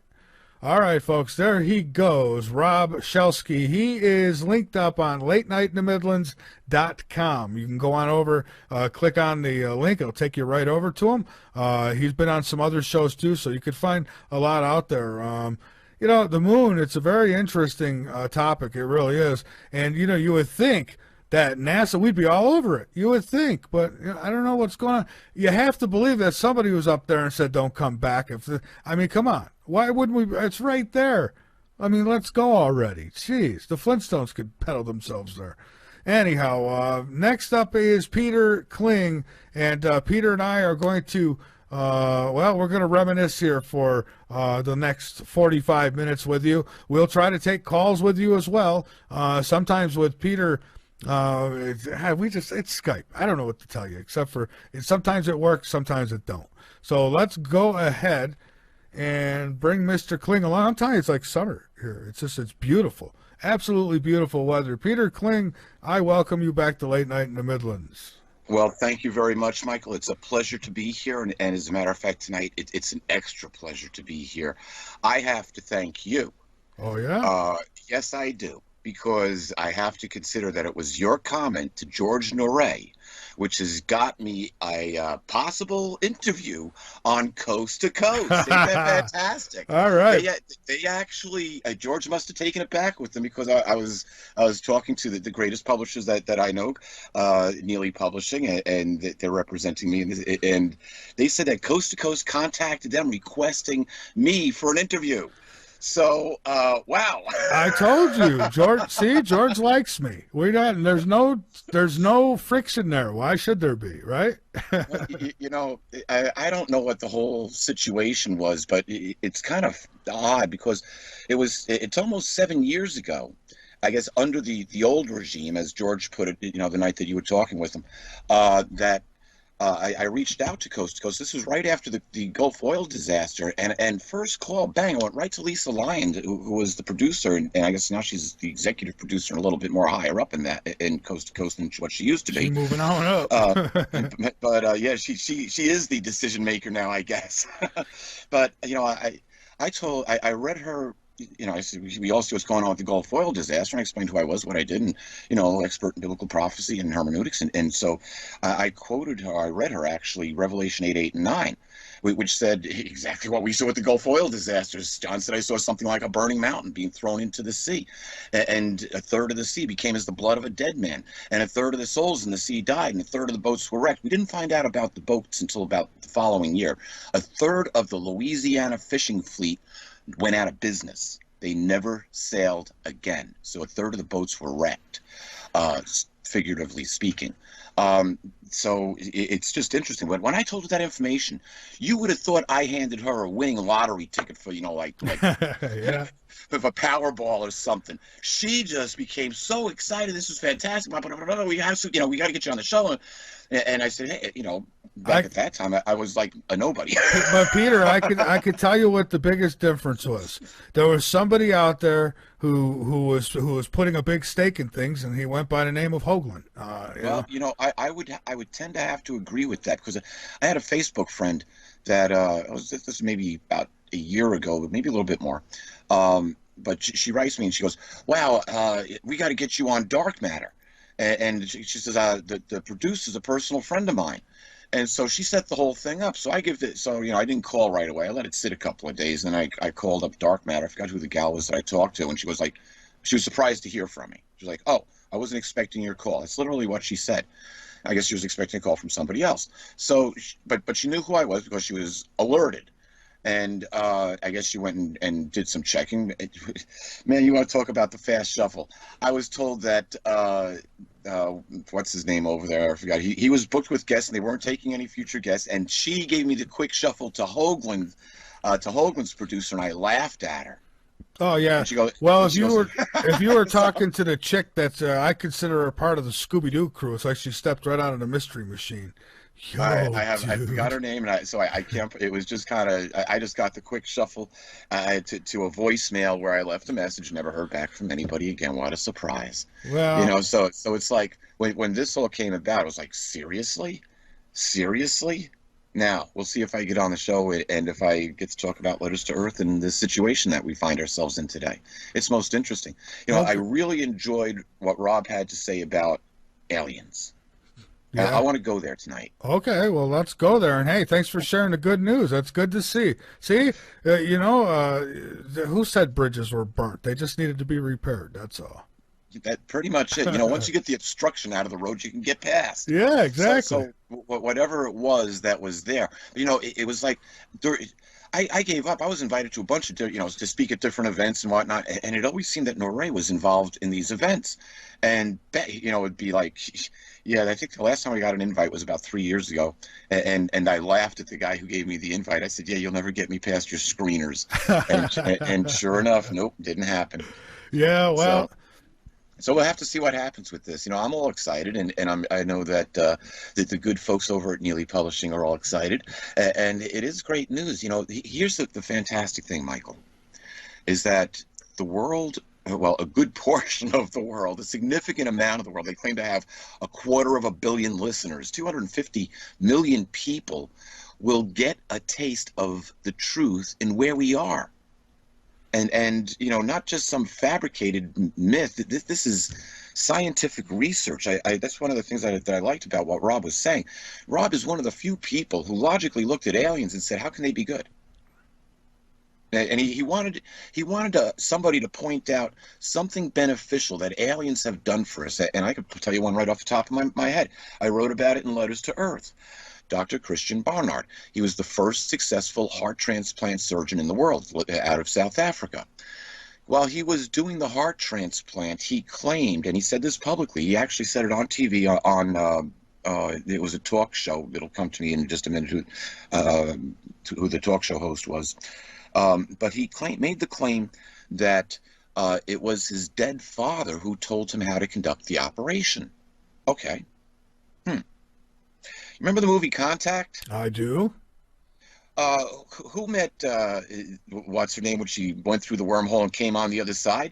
Daddy? It was Daddy, but it wasn't really Daddy. No, we came to you in this form, because it was going to be the form that you were going to be most comfortable with. Yep, exactly. Yeah. Yeah. So now, I've gone through the death experience. I got sent back. Thank you, Yahweh. And I'm here to talk about, I can talk about that somewhat intelligently. It really does. It explains a lot. And I'm not saying how much life there is after death, but wow, we are conscious. Make no mistake about that. We are conscious energy. And it's the same conscious energy. This is where we're made in the image of God. Now, I'm going to bring this back to the aliens. You see, most of the alien life forms that we have with us today, or soon to be even with us on a greater scale, they have been working with the military since their inception. Now, here's the interesting thing. We're getting more information out of what's being released by the Third Reich in their attempts at a UFO, and now people have found research that indicates that they did have UFOs, they were using UFOs during this time period, but they were mostly used for observation. And just day before yesterday, I saw a really grainy picture of the Bell at the Fly Trap. Now, for those of you who don't know, the Bell was the first Nazi UFO that they were working on. It's believed to be the same thing that fell in Kecksburg, Pennsylvania.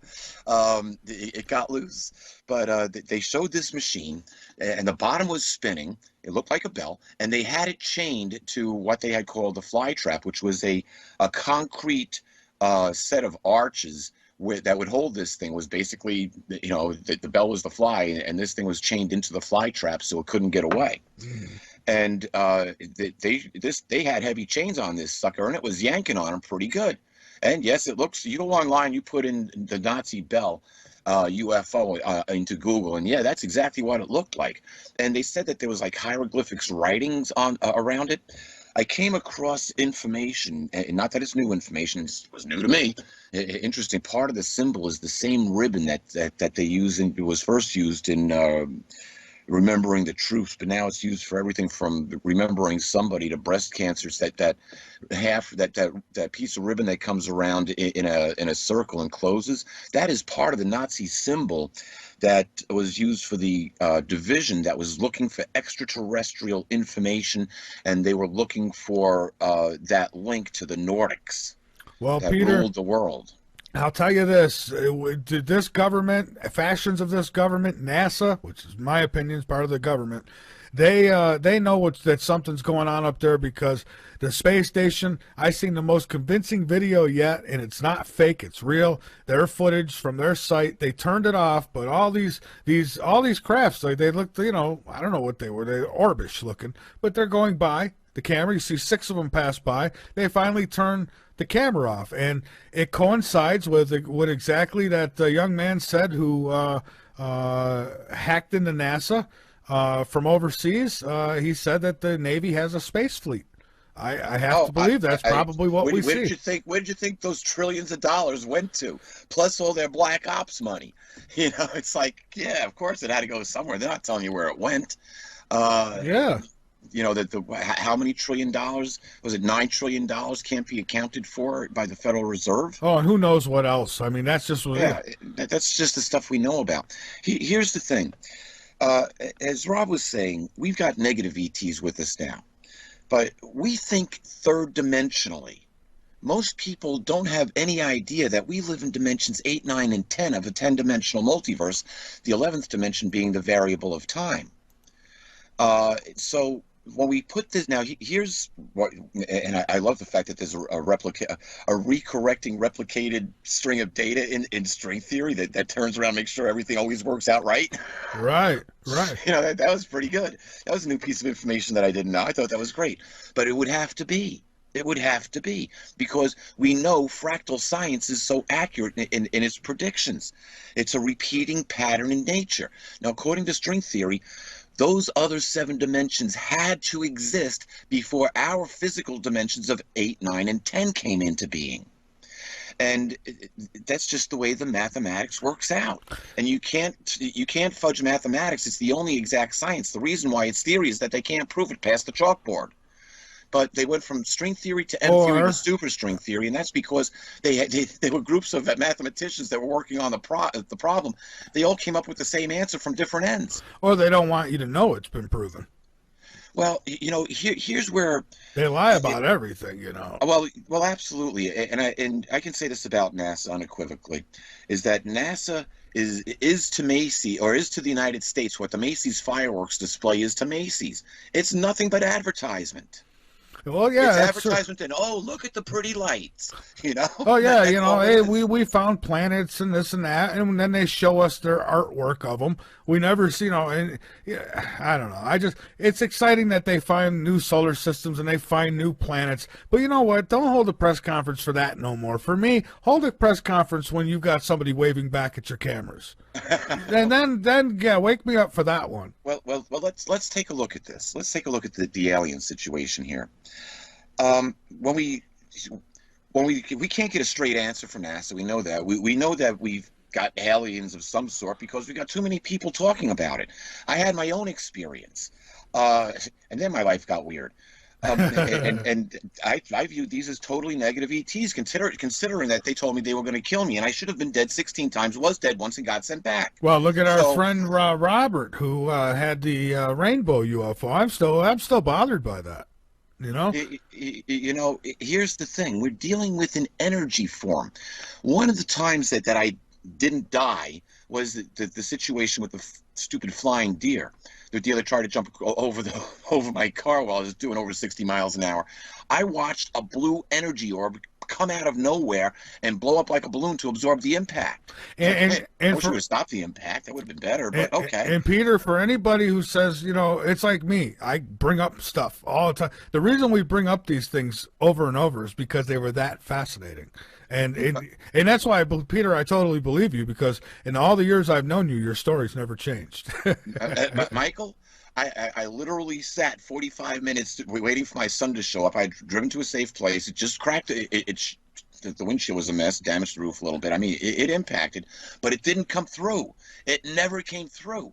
And the wild thing is, it was the following Monday. It was the second story that they let off with on the news about a family of 3 that hit a doe that weighed about 90 pounds. They hit it at 45 miles an hour. It went through the front windshield and out the back windshield, putting all 3 of them in the hospital in the critical list. This deer was huge. Beautiful buck. I'm figuring the live weight had to be somewhere around 250 pounds. Coming through the windshield would have decapitated both my son and myself, without a doubt. I thought this is it. We're done. Yeah. And like I said, thank Yahweh, I'm still here. But here's the situation. When we go back to now, I saw this blue energy orb that instantly appeared from nowhere. I mean, and it just appeared for a second. Less than a second, probably. uh, and it was gone. It was gone. The deer was gone. And I was like, whoa, what did I just see? When we go back to the book of Enoch, he claimed to see beings that could transform, as it's written, from the form of fire to the form of man and back to the form of fire. Now, remember, this was written, well, the book of Enoch was written somewhere in the 3rd century BC. But it was the account of the life of Enoch. It wasn't written by Enoch. Enoch lived prior to the flood, which I believe is totally misdated due to carbon dating, and that's a whole nother show that we can get on with that. Yeah. So everything that's dated like 7 to 15,000 years ago is wrong. I'm not saying it didn't happen. I'm saying the dates are wrong. Because here's the biggest problem. If there was a global flood, where'd the water come from? Oh, from this canopy? Yeah, which would have filtered out some of the sun's rays, which would have changed the carbon dating, because the carbon wouldn't have decayed at the same rate. So the carbon dating is wrong. Well, if you look into carbon dating, it's very suspect to begin with anyway. The water could have came from we were talking earlier about the moon, when it got towed into place maybe, or whatever happened. Whatever caused that flood. And what makes, Michael, I've researched this, and what makes the most sense is that the Earth was hit by a meteor. There's physical evidence of it, especially when you look at the west coast of all of Western Australia. You go to Google Earth and go focus in on Western Australia. It looks like one big long beach. It really does. And then as you get down toward the bottom, there's all salt deposits. Hold on, Peter. I'm trying to take a call here. Let's see if it works. There it is. Looking at the alien factor, when we look at the scriptures, there is essentially a record of 6,000 years of alien intervention in human affairs. And that's something you're never going to hear from a church, but it's exactly what's there. It's the whole record. Even when it comes down to Jesus, where'd they get perfect human DNA on this planet? And who made the announcement? Oh, this guy named Gabriel. Where did he come from? Peter, we're very fortunate that the phone worked, so I'm going to take this call. Yes, 530 area code. You are on Late Night in the Midlands. First name and where you're calling from. I am. My name is Brian. I'm calling from Northern California. Oh, darn. Well, welcome. You're not floating away over there. No, not yet. But I'm not. I'm about 45 minutes from where the Oroville Dam was about to spill. Ooh. Well, keep safe. How's that dam doing? As of right now, they've lowered it so far. There's a lot of dams above it that need to release, but they've lowered it far enough to where there's not going to be anything catastrophic. Well, that's good to hear. I had to ask that question. There's so many people and so many lives at risk below that dam, and I know that they evacuated. Boy, that's got to be hard on those people. Just the stress of having to pick up and leave. Yeah. Honestly, I had about 7 people that came up from the Yuba City area that were evacuated. When I think it was 188,000 were evacuated. That was what they put on the news, at least. And they literally would drive for 45 minutes to go a quarter of a mile. I mean, it was pretty bad. Friday traffic trying to get out of New York City. Yeah, I know what that's about. So what's on your mind? I was actually on the live chat earlier, and I said something about the electric universe. It was something that Wallace Thornhill had put out. I don't know if you guys are familiar with any of his work. I'm familiar a little bit. I've heard the term, but I'm not familiar with it at all. I've heard it mentioned. I was like, what else would it be? But go ahead, please. Well, there's literally so many possibilities to it. It's almost like one of those things where if you haven't taken enough time to understand what it's really about, then it's very hard to explain in a short answer. But I was thinking it'd just be like an interesting guest to have on, and as I said, I've actually been just an avid listener since I found out about your channel. So totally love your work. Well, thank you. Thank you very much. It takes a lot. It takes a lot of, help from outside and guests like Peter. So thank you. And listeners like you. I'll answer your question about the electric universe, though, just based on string theory. And the Higgs boson particle, or the God particle, as I like to call it. And this goes back down right to the creator itself as being pure dynamic energy. All energy is made up of string. Whether it's linear or circular, it's a vibrating piece of pure energy that is within the atom. And to give you an atom is what is it? One part solid for 4 million parts empty space. I mean, think about that. That's wild. And that's the building block of everything. And so it all comes down to this little tiny piece of string, or the God particle. So, yeah, everything is going to be electric. Electric is made up of the same thing. Light is made up of the same thing. It's all string energy. And we can't separate ourselves from it. And when we look at it using fractal science, we are part of the creator. It's just that simple. We are like taste buds on a tongue. I would agree with seriously, that. we're sending back information to the consciousness of what is our physical universe. That's probably the best way to explain it. I would agree with that. Like cells in a body, like God, Yeah. we're cells within that body. Just some of us might be the feet and the butt, and and we might switch spots later. I don't know. What's the largest organ? What's the largest organ we have? It's our skin. Well, What does our skin do? It feels. Think about that. Our largest organ is a sensory perception input. And then we've got hearing, and we got sight, we got taste, we got smell, and we can experience all of these physical things on a level that this consciousness cannot experience unless it comes through us. So to have the chaos that we have on this planet has to end. It's like taking a bite of a rotten apple. Well, I definitely agree with that one. You spit it right out. And that's the situation, but it's happening on a cosmic scale. But it's more complicated than just that. When we extrapolate the information that's contained within the scriptures, and this starts out with what we can call the beta test of humans, or the beta test of Earth, where humans were given the fight or flight response, and that's written right there within the scriptures. You see, we would never understand this until the latter part of the 20th century, because that's when all this technology was invented. All these sciences that we needed to comprehend what's written in the Bible were invented the last half of the 20th century, and they're still coming up with sciences to answer questions. And that's why you need to know the science. Religion ain't never going to tell you this. They're never going to tell you this, because as soon as the aliens show up, they're done. It's just that simple. We created you guys. I wrote the backstory. I can't believe this. I literally wrote the backstory for the Galactic Federation of Light. When they came out and gave their backstory, it was chapters 3 and 4 of Letters to Earth. I was like, what are you guys kidding me? Well, I don't know how your brain doesn't explode, man. I don't either. He's like a library, this guy. Well, exactly. Here's the situation, and it's not that I'm so great. It's just that I've had such a screwed up life. Seriously, here I was a kid, 9 years old. I got to see something that happened in the future in a dream. Then I got to live through it. That'll change your paradigm. Oh, yeah. And the thing was that I had already had 4 years. I had 5 years of biblical education. I had already had more education about the Bible than most people on this planet get in a lifetime. And I knew about the prophet Samuel, and I knew how Yahweh used him to correct the high priest and to condemn what his sons were doing. I knew all of this. Wow. And I remember laying there in bed after my mother sent me to bed, after I told her I had a dream that came true. I'm thinking about it, and I had to know how it was possible. So I started studying science. Interesting. The spiritual door got slammed in my face, and it made me turn to science for the answers. And if I didn't do that, I couldn't explain all this today. So it's been a 50-year journey. The best education doesn't come from a classroom, in my opinion, but it's life, it's experience. That's where the best education comes, and that's why people need to pay attention. That's the biggest class you'll ever have. So yeah, wisdom is what we get when we didn't get what we wanted. That's right. That's right.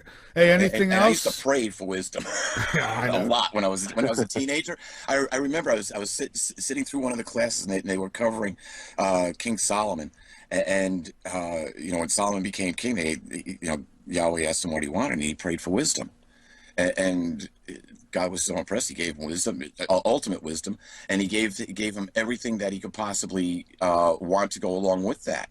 And I thought, wow, if you have wisdom, you have everything else. Little did I know. Absolutely. And listen, thank you for the call from California. Absolutely. I'm going to move on because we got another call here, and I don't want to pile them up. 229 area code. You are on Late Night in the Midlands. First name and where you're calling from. Good evening, guys. This is David. I'm from South Georgia. And Peter, I just heard what you said about having something in your childhood that you saw and then watch it come true. And I have had so many similar things happen to where now I have to come out of the swamp and start speaking up about the things I saw as a child that came true. Like visions of the Virgin Mary when I got my first communion with the Catholic Church. Nobody else saw it, but there it was for me, and I've had other experiences like that. And for right now, it's so interesting that people are waking up. And one thing I think we need to do to people, and I wanted to get this across, excuse me, Sure. is that we need to be nicer to people. Like, for example, some of these folks on the liberal news and the underground news, they're calling each other names and libtards and all this. We need to stop calling names of each other. We're never going to get there if we keep this name calling, because that's a negative energy. And I'd like to know your input on that. Oh, my, thank you for asking. Go ahead, Peter. You know, with all the research I've done, with all the education that I put myself through, with everything that I've lived through, in everything within the scriptures, it all comes down to one thing, and we can now prove this scientifically. It comes down to what Jesus called the greatest commandment, and you hit the nail on the head, and this is key. This is key to our future. The greatest commandment says, Jesus said, you must love Yahweh your God with your whole heart, soul, and mind, and you must love your neighbor as you do yourself. Now, just the very act of love takes us out of that beta wanna fight syndrome, okay? That's the beta test of Earth. We want to fight. We have free will. We want to fight. We can take it to the streets. You want to step up? Come on. Hey, as long as I don't turn on the fake news, I don't get that feeling. But go ahead, Peter. Yeah, but you see, we don't have that response when we are in a state of love. When we are in alpha, what is called alpha, where our brains vibrate between 8 and 12 hertz per second. When we are in that state, we cannot experience dislike. We can't experience negativity because we are literally, our brain doesn't have that operating system. We're in the wrong operating system. And so in order to do that, we have to change from alpha up to beta in order to have a fight. You'll never have a fight in alpha. It's impossible. Absolutely. Yeah. Absolutely. And so I'm a lifetime puppeteer and storyteller, and I've had several death experiences. One was like a 4-day journey, and I woke up in a whole different paradigm. When I came back out of the woods and looked around at the world, I went, oh my God. And how I watched people growing up with the iPhone syndrome. And now they say, hey, come and visit me. But there are 5 people in the room and they're all looking at their iPhones and no conversation with me. Why should I go visit? Yeah. That's artificial intelligence. You know, here's the issue. Yep. Jay Leno, back when he was doing the Tonight Show, he had that piece Jaywalking where he'd go interview people, and you know, you'd have people just dumb as a post.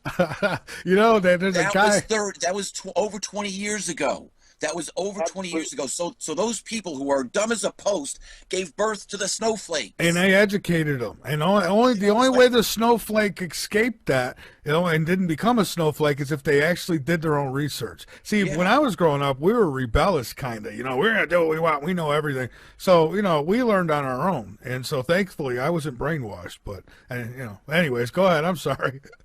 Right. I'm 64 years old, and I watched Kennedy get, the whole thing with that, and, I saw Oswald get shot that Sunday morning, etc. So my conspiracy theory goes back to when I was 10 years old, and they haven't proved it right since.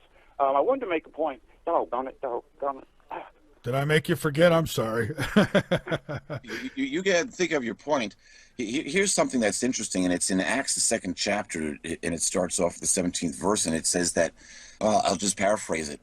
It's Peter quoting the prophet Joel, and he says that God's Spirit would be poured out on all sorts of flesh, and they would prophesy. Even upon the servants, on his servants, he would pour out his Spirit, and they would prophesy too. And we've got all these people, regardless of whether they look at Jesus as the Messiah or as the coming King of Kings and Lord of Lords. We're talking about a paradigm shift in who is controlling this planet. People say, oh, yeah, Jesus Christ, yeah, right, But they'll admit that we live in a satanic system of evil that needs to end. We're in for a real interesting alien awakening, or ET awakening.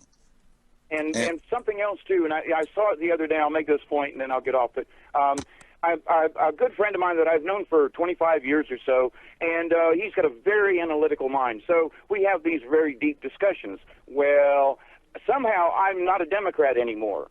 And I turned Republican, for God's sake. I'm an old hippie. How'd I end up a Republican and voting for Trump?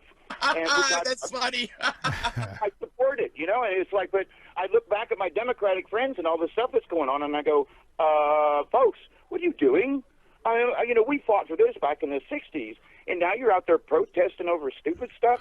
And, and look at our colleges. Yeah. Look at our colleges. You got some of these colleges where they want to, oh, there's food carts only for black people, and hey, this space is only for white people, or this. I mean, they're like trying to bring segregation in all over again. They are. Exactly. Absolutely, they are. So I was trying to explain to you, and I've been doing observations of the sun and the moon and the stars in relative position to when I walk outside my back door.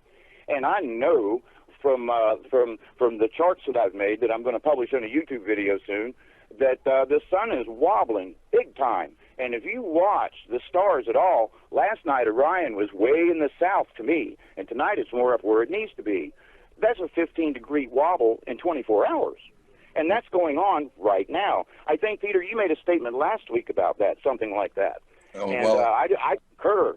And there are other people on the YouTube videos that I made about the Earth wobble, and everybody else is going, yep, I agree with you, but, you know, Earth's wobbling, because you can see the signs with a sundial. As simple as that. Yeah, that was actually the theory behind the wobble. What's causing the wobble is the Earth's iron core. It's molten, remember. It's still iron. It's liquid. and well, I understand that. Yeah, so it's gathering in one place. Now that means that there's something with a lot of magnetic energy coming this way. Absolutely. Oh, hell. Yeah. One of the things that I saw, though, when talking with this person was, as I tried to explain what my observations here at my house, forget all the conspiracy theorists, look at what my data says and what my evidence shows, and can you believe me? And he just flat out said, oh, you're crazy. And I was like, no, these are data points that I did in my house and my yard where things, where the sun came up, where it set, where the moon is, etc. And, for whatever the reason, people need to understand that the Earth is wobbling. Now, we can speculate as to why, but if we first look at the paradigm that it is happening, that's number one. And we need to convince folks that, hey, things can happen like this on a daily basis. We're not dying except for the floods and the storms. We can, we can deal with this, but we need to be aware that this is actually happening. And he can't grasp it.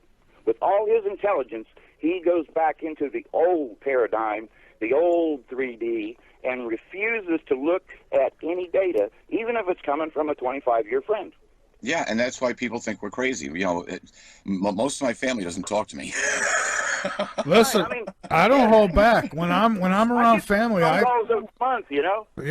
I don't hold back. I say it like it is. I mean, when the election was happening, I had my signs out front proudly, and I know there was surprised some neighbors who didn't like it. I had a mail lady curse me out as she pulled up one day. I mean, hey, the hell with you. I stand up for what I believe in, and if you don't want to speak to me no more, it's because you can't win the argument. I don't know what to tell you. You know what just boggles my mind about the whole thing, Michael, is that there's so much corruption that we're now starting to find out. Well, if you did any research into the Clinton folks, have I ever? Governor, that there's a line of dead bodies there that's just ultimately wrong. Like 40-some, I think I counted. We did it one night. It took me a whole week during the beginning of the show. I'd go through so many of them every night.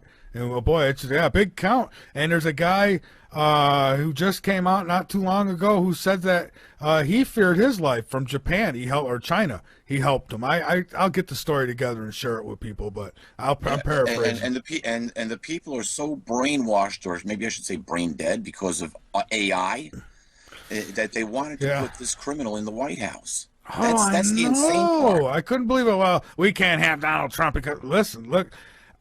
So far, it's like I got to pinch myself. I can't believe we got, Thank God it's not Hillary Clinton. I got an interesting email today. A woman said, I know you're a Trump supporter. I was like, whoa, wait a minute. I'm a truth supporter, and that man's going up there and he's slamming it down. I explained to her, I explained to her that I don't support any political party. My kingdom's not part of this world yet. However, I've been able to pick every president, every candidate successfully for president since Johnson. Now, I said Trump was going to win, and he was going to win by a landslide. I said, hey, you might not consider it a landslide, but for him, I mean, come on, who would? I mean, come on, everyone was like, "There's no way." And believe me, before Trump came in the picture, I predicted back when Obama was elected that Hillary Clinton would be next. I'll tell you what, she came awful damn close. Thank God people got out there. Yeah. Here's in the Senate before Obama took office, before he, got the Democratic nominee, all them years back. But there was the two of them were in the Senate House, and all these cameras were focused on him and whisper, whisper, whisper. And it was right after that, Obama was like the guy. And I think it was right then, what had been about 9 years ago, that they swung that deal in the Senate. And that's how we got to here. Well, guys, I'll tell you this. When Obama got in the second term, at that point, I thought America's done. We're done. Because if they're going to vote that guy in for a second term, and if they didn't vote him in, he's still in. I think they cheated a lot, just like Clinton did.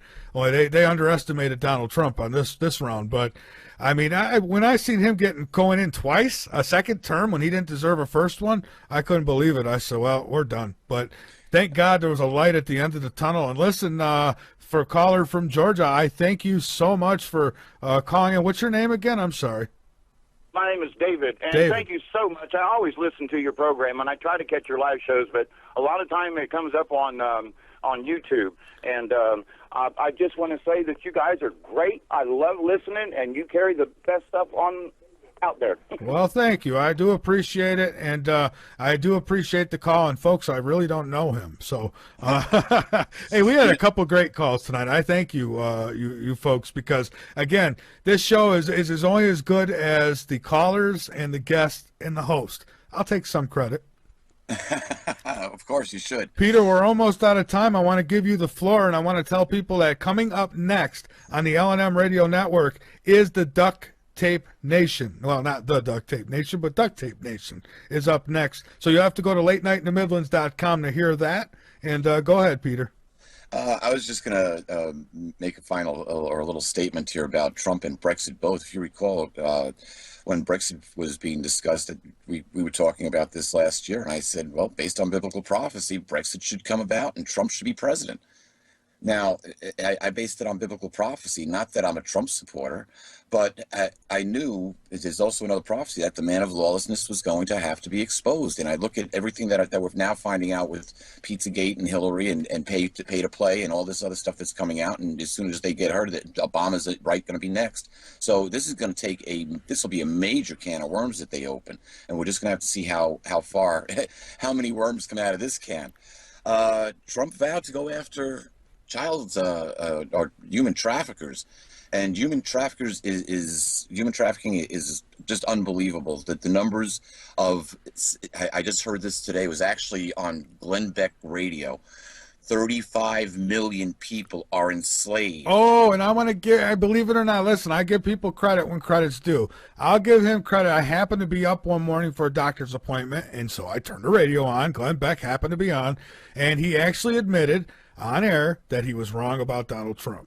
I was like, wow. I couldn't believe it. But all right, hey, I'm going to give a guy credit when he deserves it. He deserves it. So well, let's see what Trump does now, because he opened this. He said he's going after these people. So let's see how high this whole human trafficking and child trafficking ring goes. They were talking about the heart of it is Bangkok, Thailand. And the things, I'm not even going to repeat on the air because I want to end on a positive note, but the things that they were talking about were just horrific, involving children and American tourists. So, yeah, 8 million children vanish every year off the planet. Where do they go? Maybe they're abducted by time travelers. Here's the thing. We're dealing with interdimensional life forms, things that can go. We only see invisible light. Go look at what the actual band spectrum is, and look how little we can actually see with our eyes. Wow. So all they have to do is shift just the energy that they give off slightly. These orbs that we are seeing, the white orbs, actually, during World War II, they were called Foo Fighters. We'll have to get into this more some night about aliens. But the Foo Fighters, nobody knew whose they were. They were energy orbs that were following them around. And the Americans thought that the Germans had a new secret weapon. So we're dealing with these interdimensional life forms, and they're alive with us, and they're with us today, and we're going to have to pick this up at another time. Michael, I want to thank you for the comment to George and Ray. Folks, if you haven't read it already, Letters to Earth, the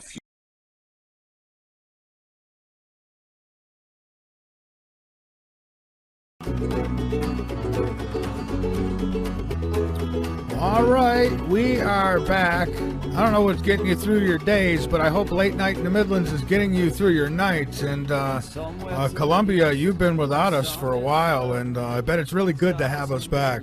I mean, look what you've had to contend with, right? So now you're about to get not only the truth, but the expansion of the mind. Oh, and I mean big time.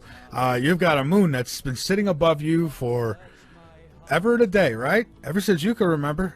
Well, we're going to tell you a little something about that moon. Well, my guest is going to tell you a little something about that moon tonight that, I don't know, it'll either get you thinking, or you'll say, oh, nonsense, and turn it right off.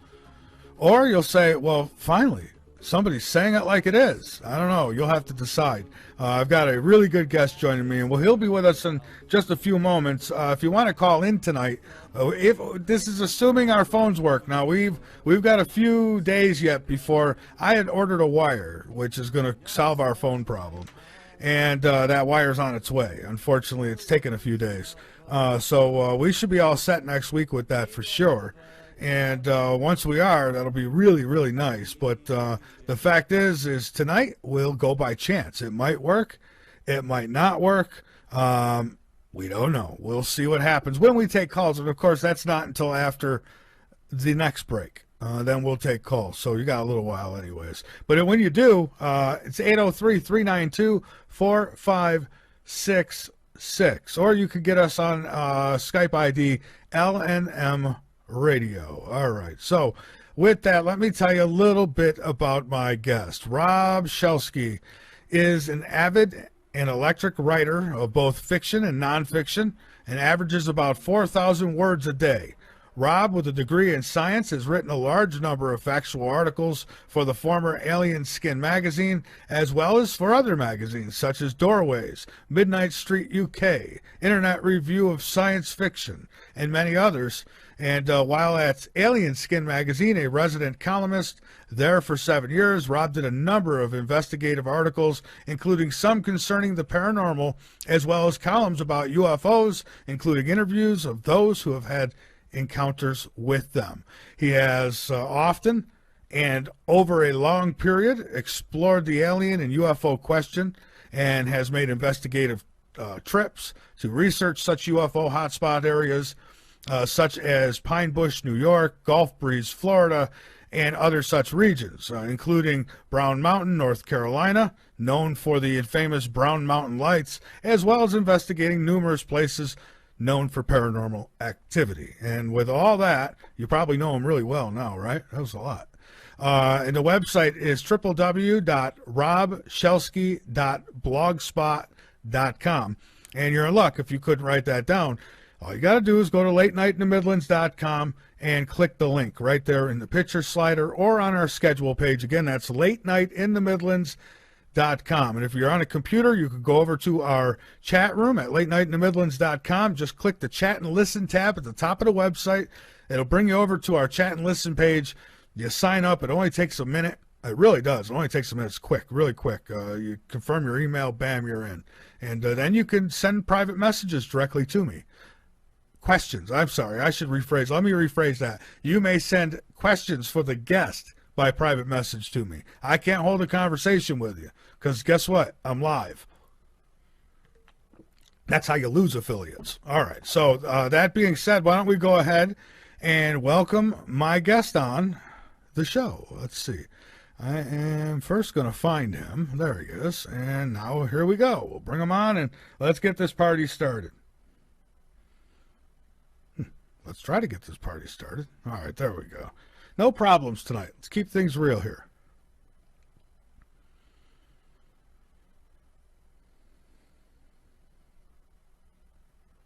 All right, it's ringing, folks. It's a ringing. It's ringing. We're just waiting on an answer. In the meantime, again, the website's www.latenightinthemidlands.com, folks. Hit that donate button. That's what keeps us on the air. It really does. Keep us here. Help us out.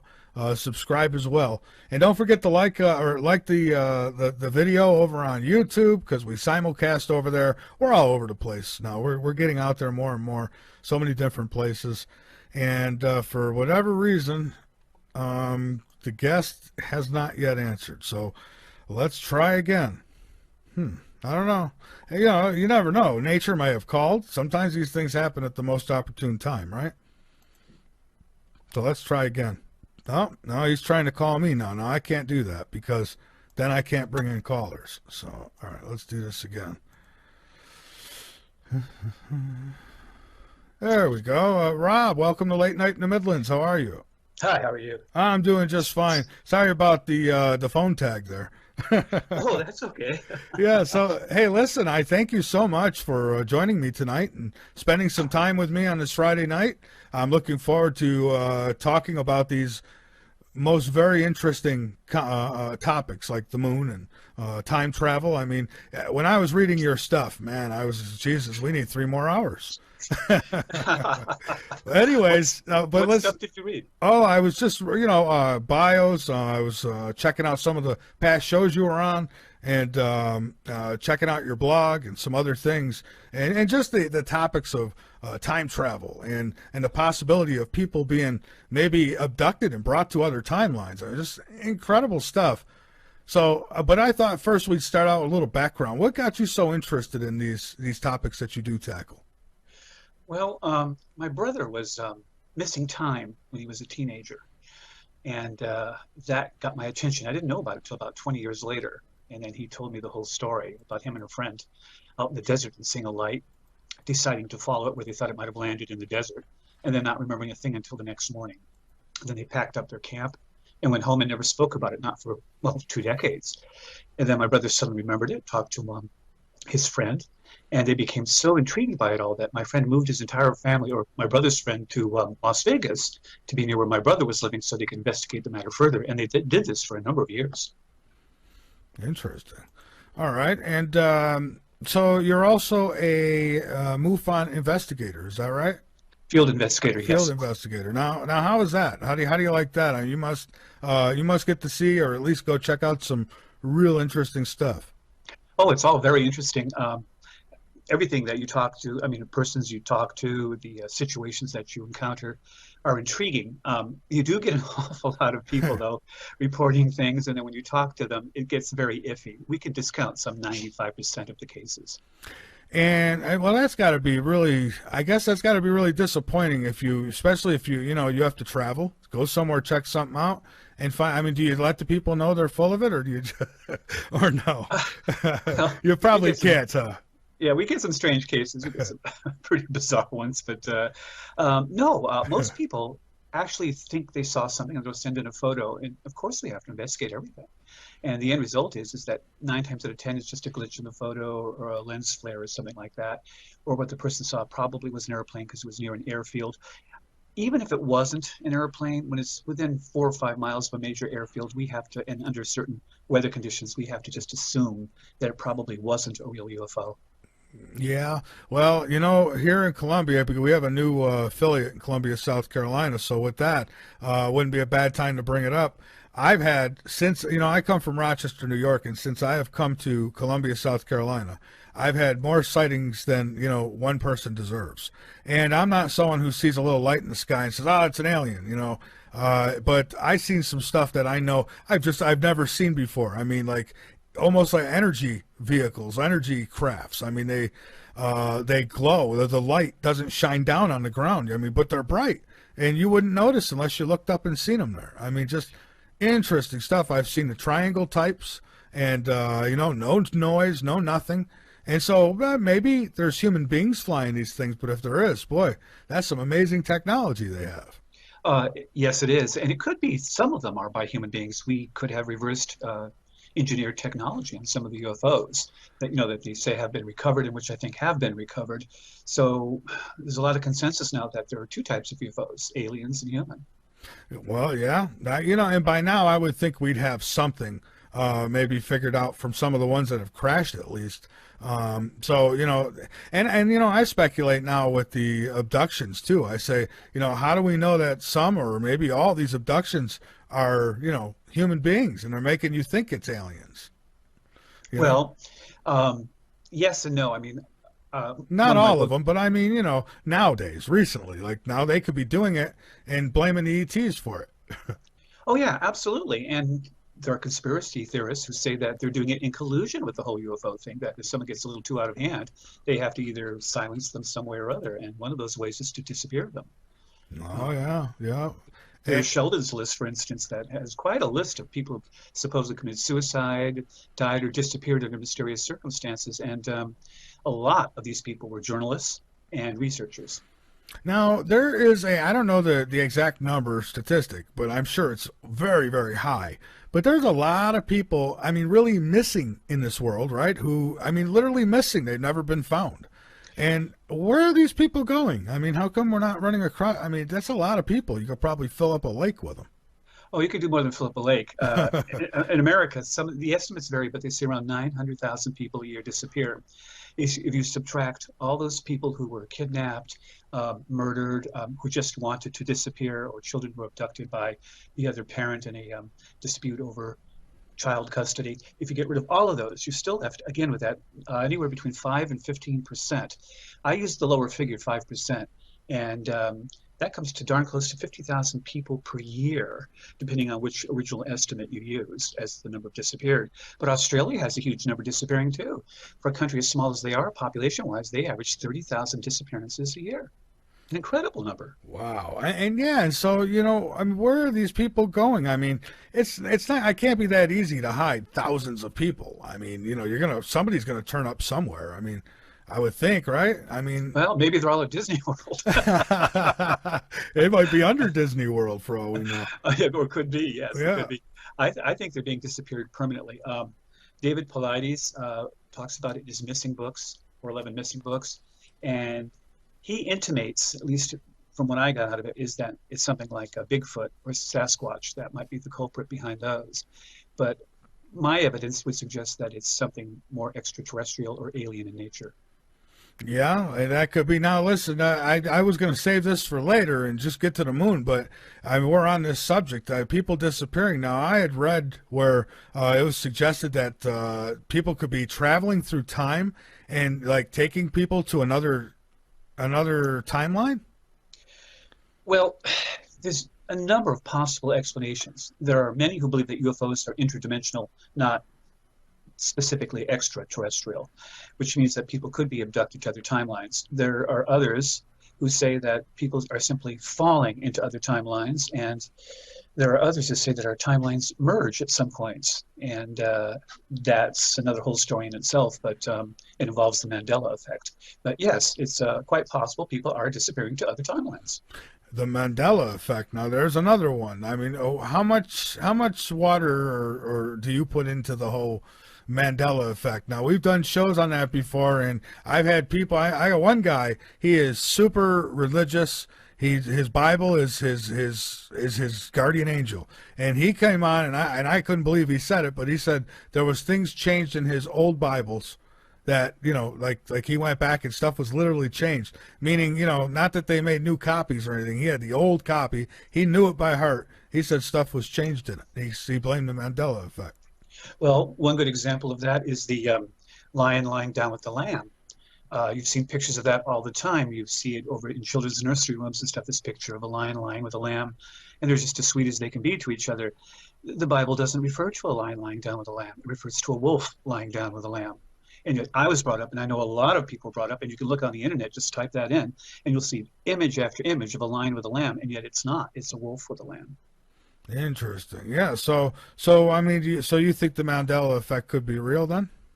I think it is real. I don't think all reported cases of it are real. I do think that one the one we were just talking about might be, because I swear I've always learned that it was the lion and the lamb, not the wolf and the lamb. I never even heard of a wolf and a lamb until recently. But yes, I think it's real. I don't think Berenstain Bears versus Berenstain Bears, which is a really highly touted one, is necessarily a true Mandela effect. It may just be that it is A mismemory. But there is something odd about the Mandela effect. When people get it wrong, they get it wrong in their thousands and even tens of thousands. And the really odd part is they get it wrong the same way. A good example is the color chartreuse. What color is chartreuse to you? Honestly, I don't know. Okay, well, a lot of people think it's a sort of a reddish brown, reddish purple, like a maroon. And it isn't. It's a lime green. And yet, when the people get it wrong, they all get it wrong the same way. They don't say it's orange or yellowish or yellow orange. They say it's a reddish brown or reddish purple. They get it exactly the opposite color from what it is. And they all get it wrong the same way. That's the weird part. Once you get into colors outside the Crayola crayon box, I'm lost. I kind of go along with that myself, actually. Yeah, I mean, I got some things I'll tell Autumn. I'll say, oh, it's green. Oh, it's not green. It's blue. It looks green to me. But anyways, so then we can have people traveling. I mean, so these people traveling in time, they would be, I mean, us then, right? From the future or from where? Well, they could be, or they could be extraterrestrials. The theory by Nick Bostrom, I believe his name was, is that if there are future civilizations, some of them may have no interest at all in doing time simulations or time travel. There may be no future civilizations. We might all wipe ourselves out. But even if we did wipe ourselves out, there might be other races in other situations, galaxies, solar systems, that do have an interest. And if they do, and they do simulations, then based on that, it's far more likely we are in a simulation than not. And yes, the other thing would be that if time travel is ever discovered, and I believe it already has been, by the way, and I cite cases like with Sid Hurwitz and his supposed time machine and some others to kind of back that up. But yeah, I think it's quite possible that time travel exists and that people are moving through time. In fact, I think it's a probability. That'd be fascinating. So what's the chances that that right here on our timeline, that somebody's already invented a time machine? I remember a while back somebody sent Art Bell some contraption, but he said he never tried it. but Probably a good thing. Yeah, probably would have fried him. But so what do you think the odds are that we have something like that here in this timeline? I think, do we have it in this time? I think there's a reasonable probability that we've come up with something. Sid Hurwitz lived in Toronto, Canada. He was incredibly good with machinery. He supposedly came up with in fact, he had two companies, and he was so sought after that during the war, the Toronto government asked that he be withdrawn from the military so that he could help them set up an electrical grid in the area. I believe it was World War I. Don't quote me on that. It might have been World War II, but I think it was World War I. And so he did. But he supposedly invented a time machine.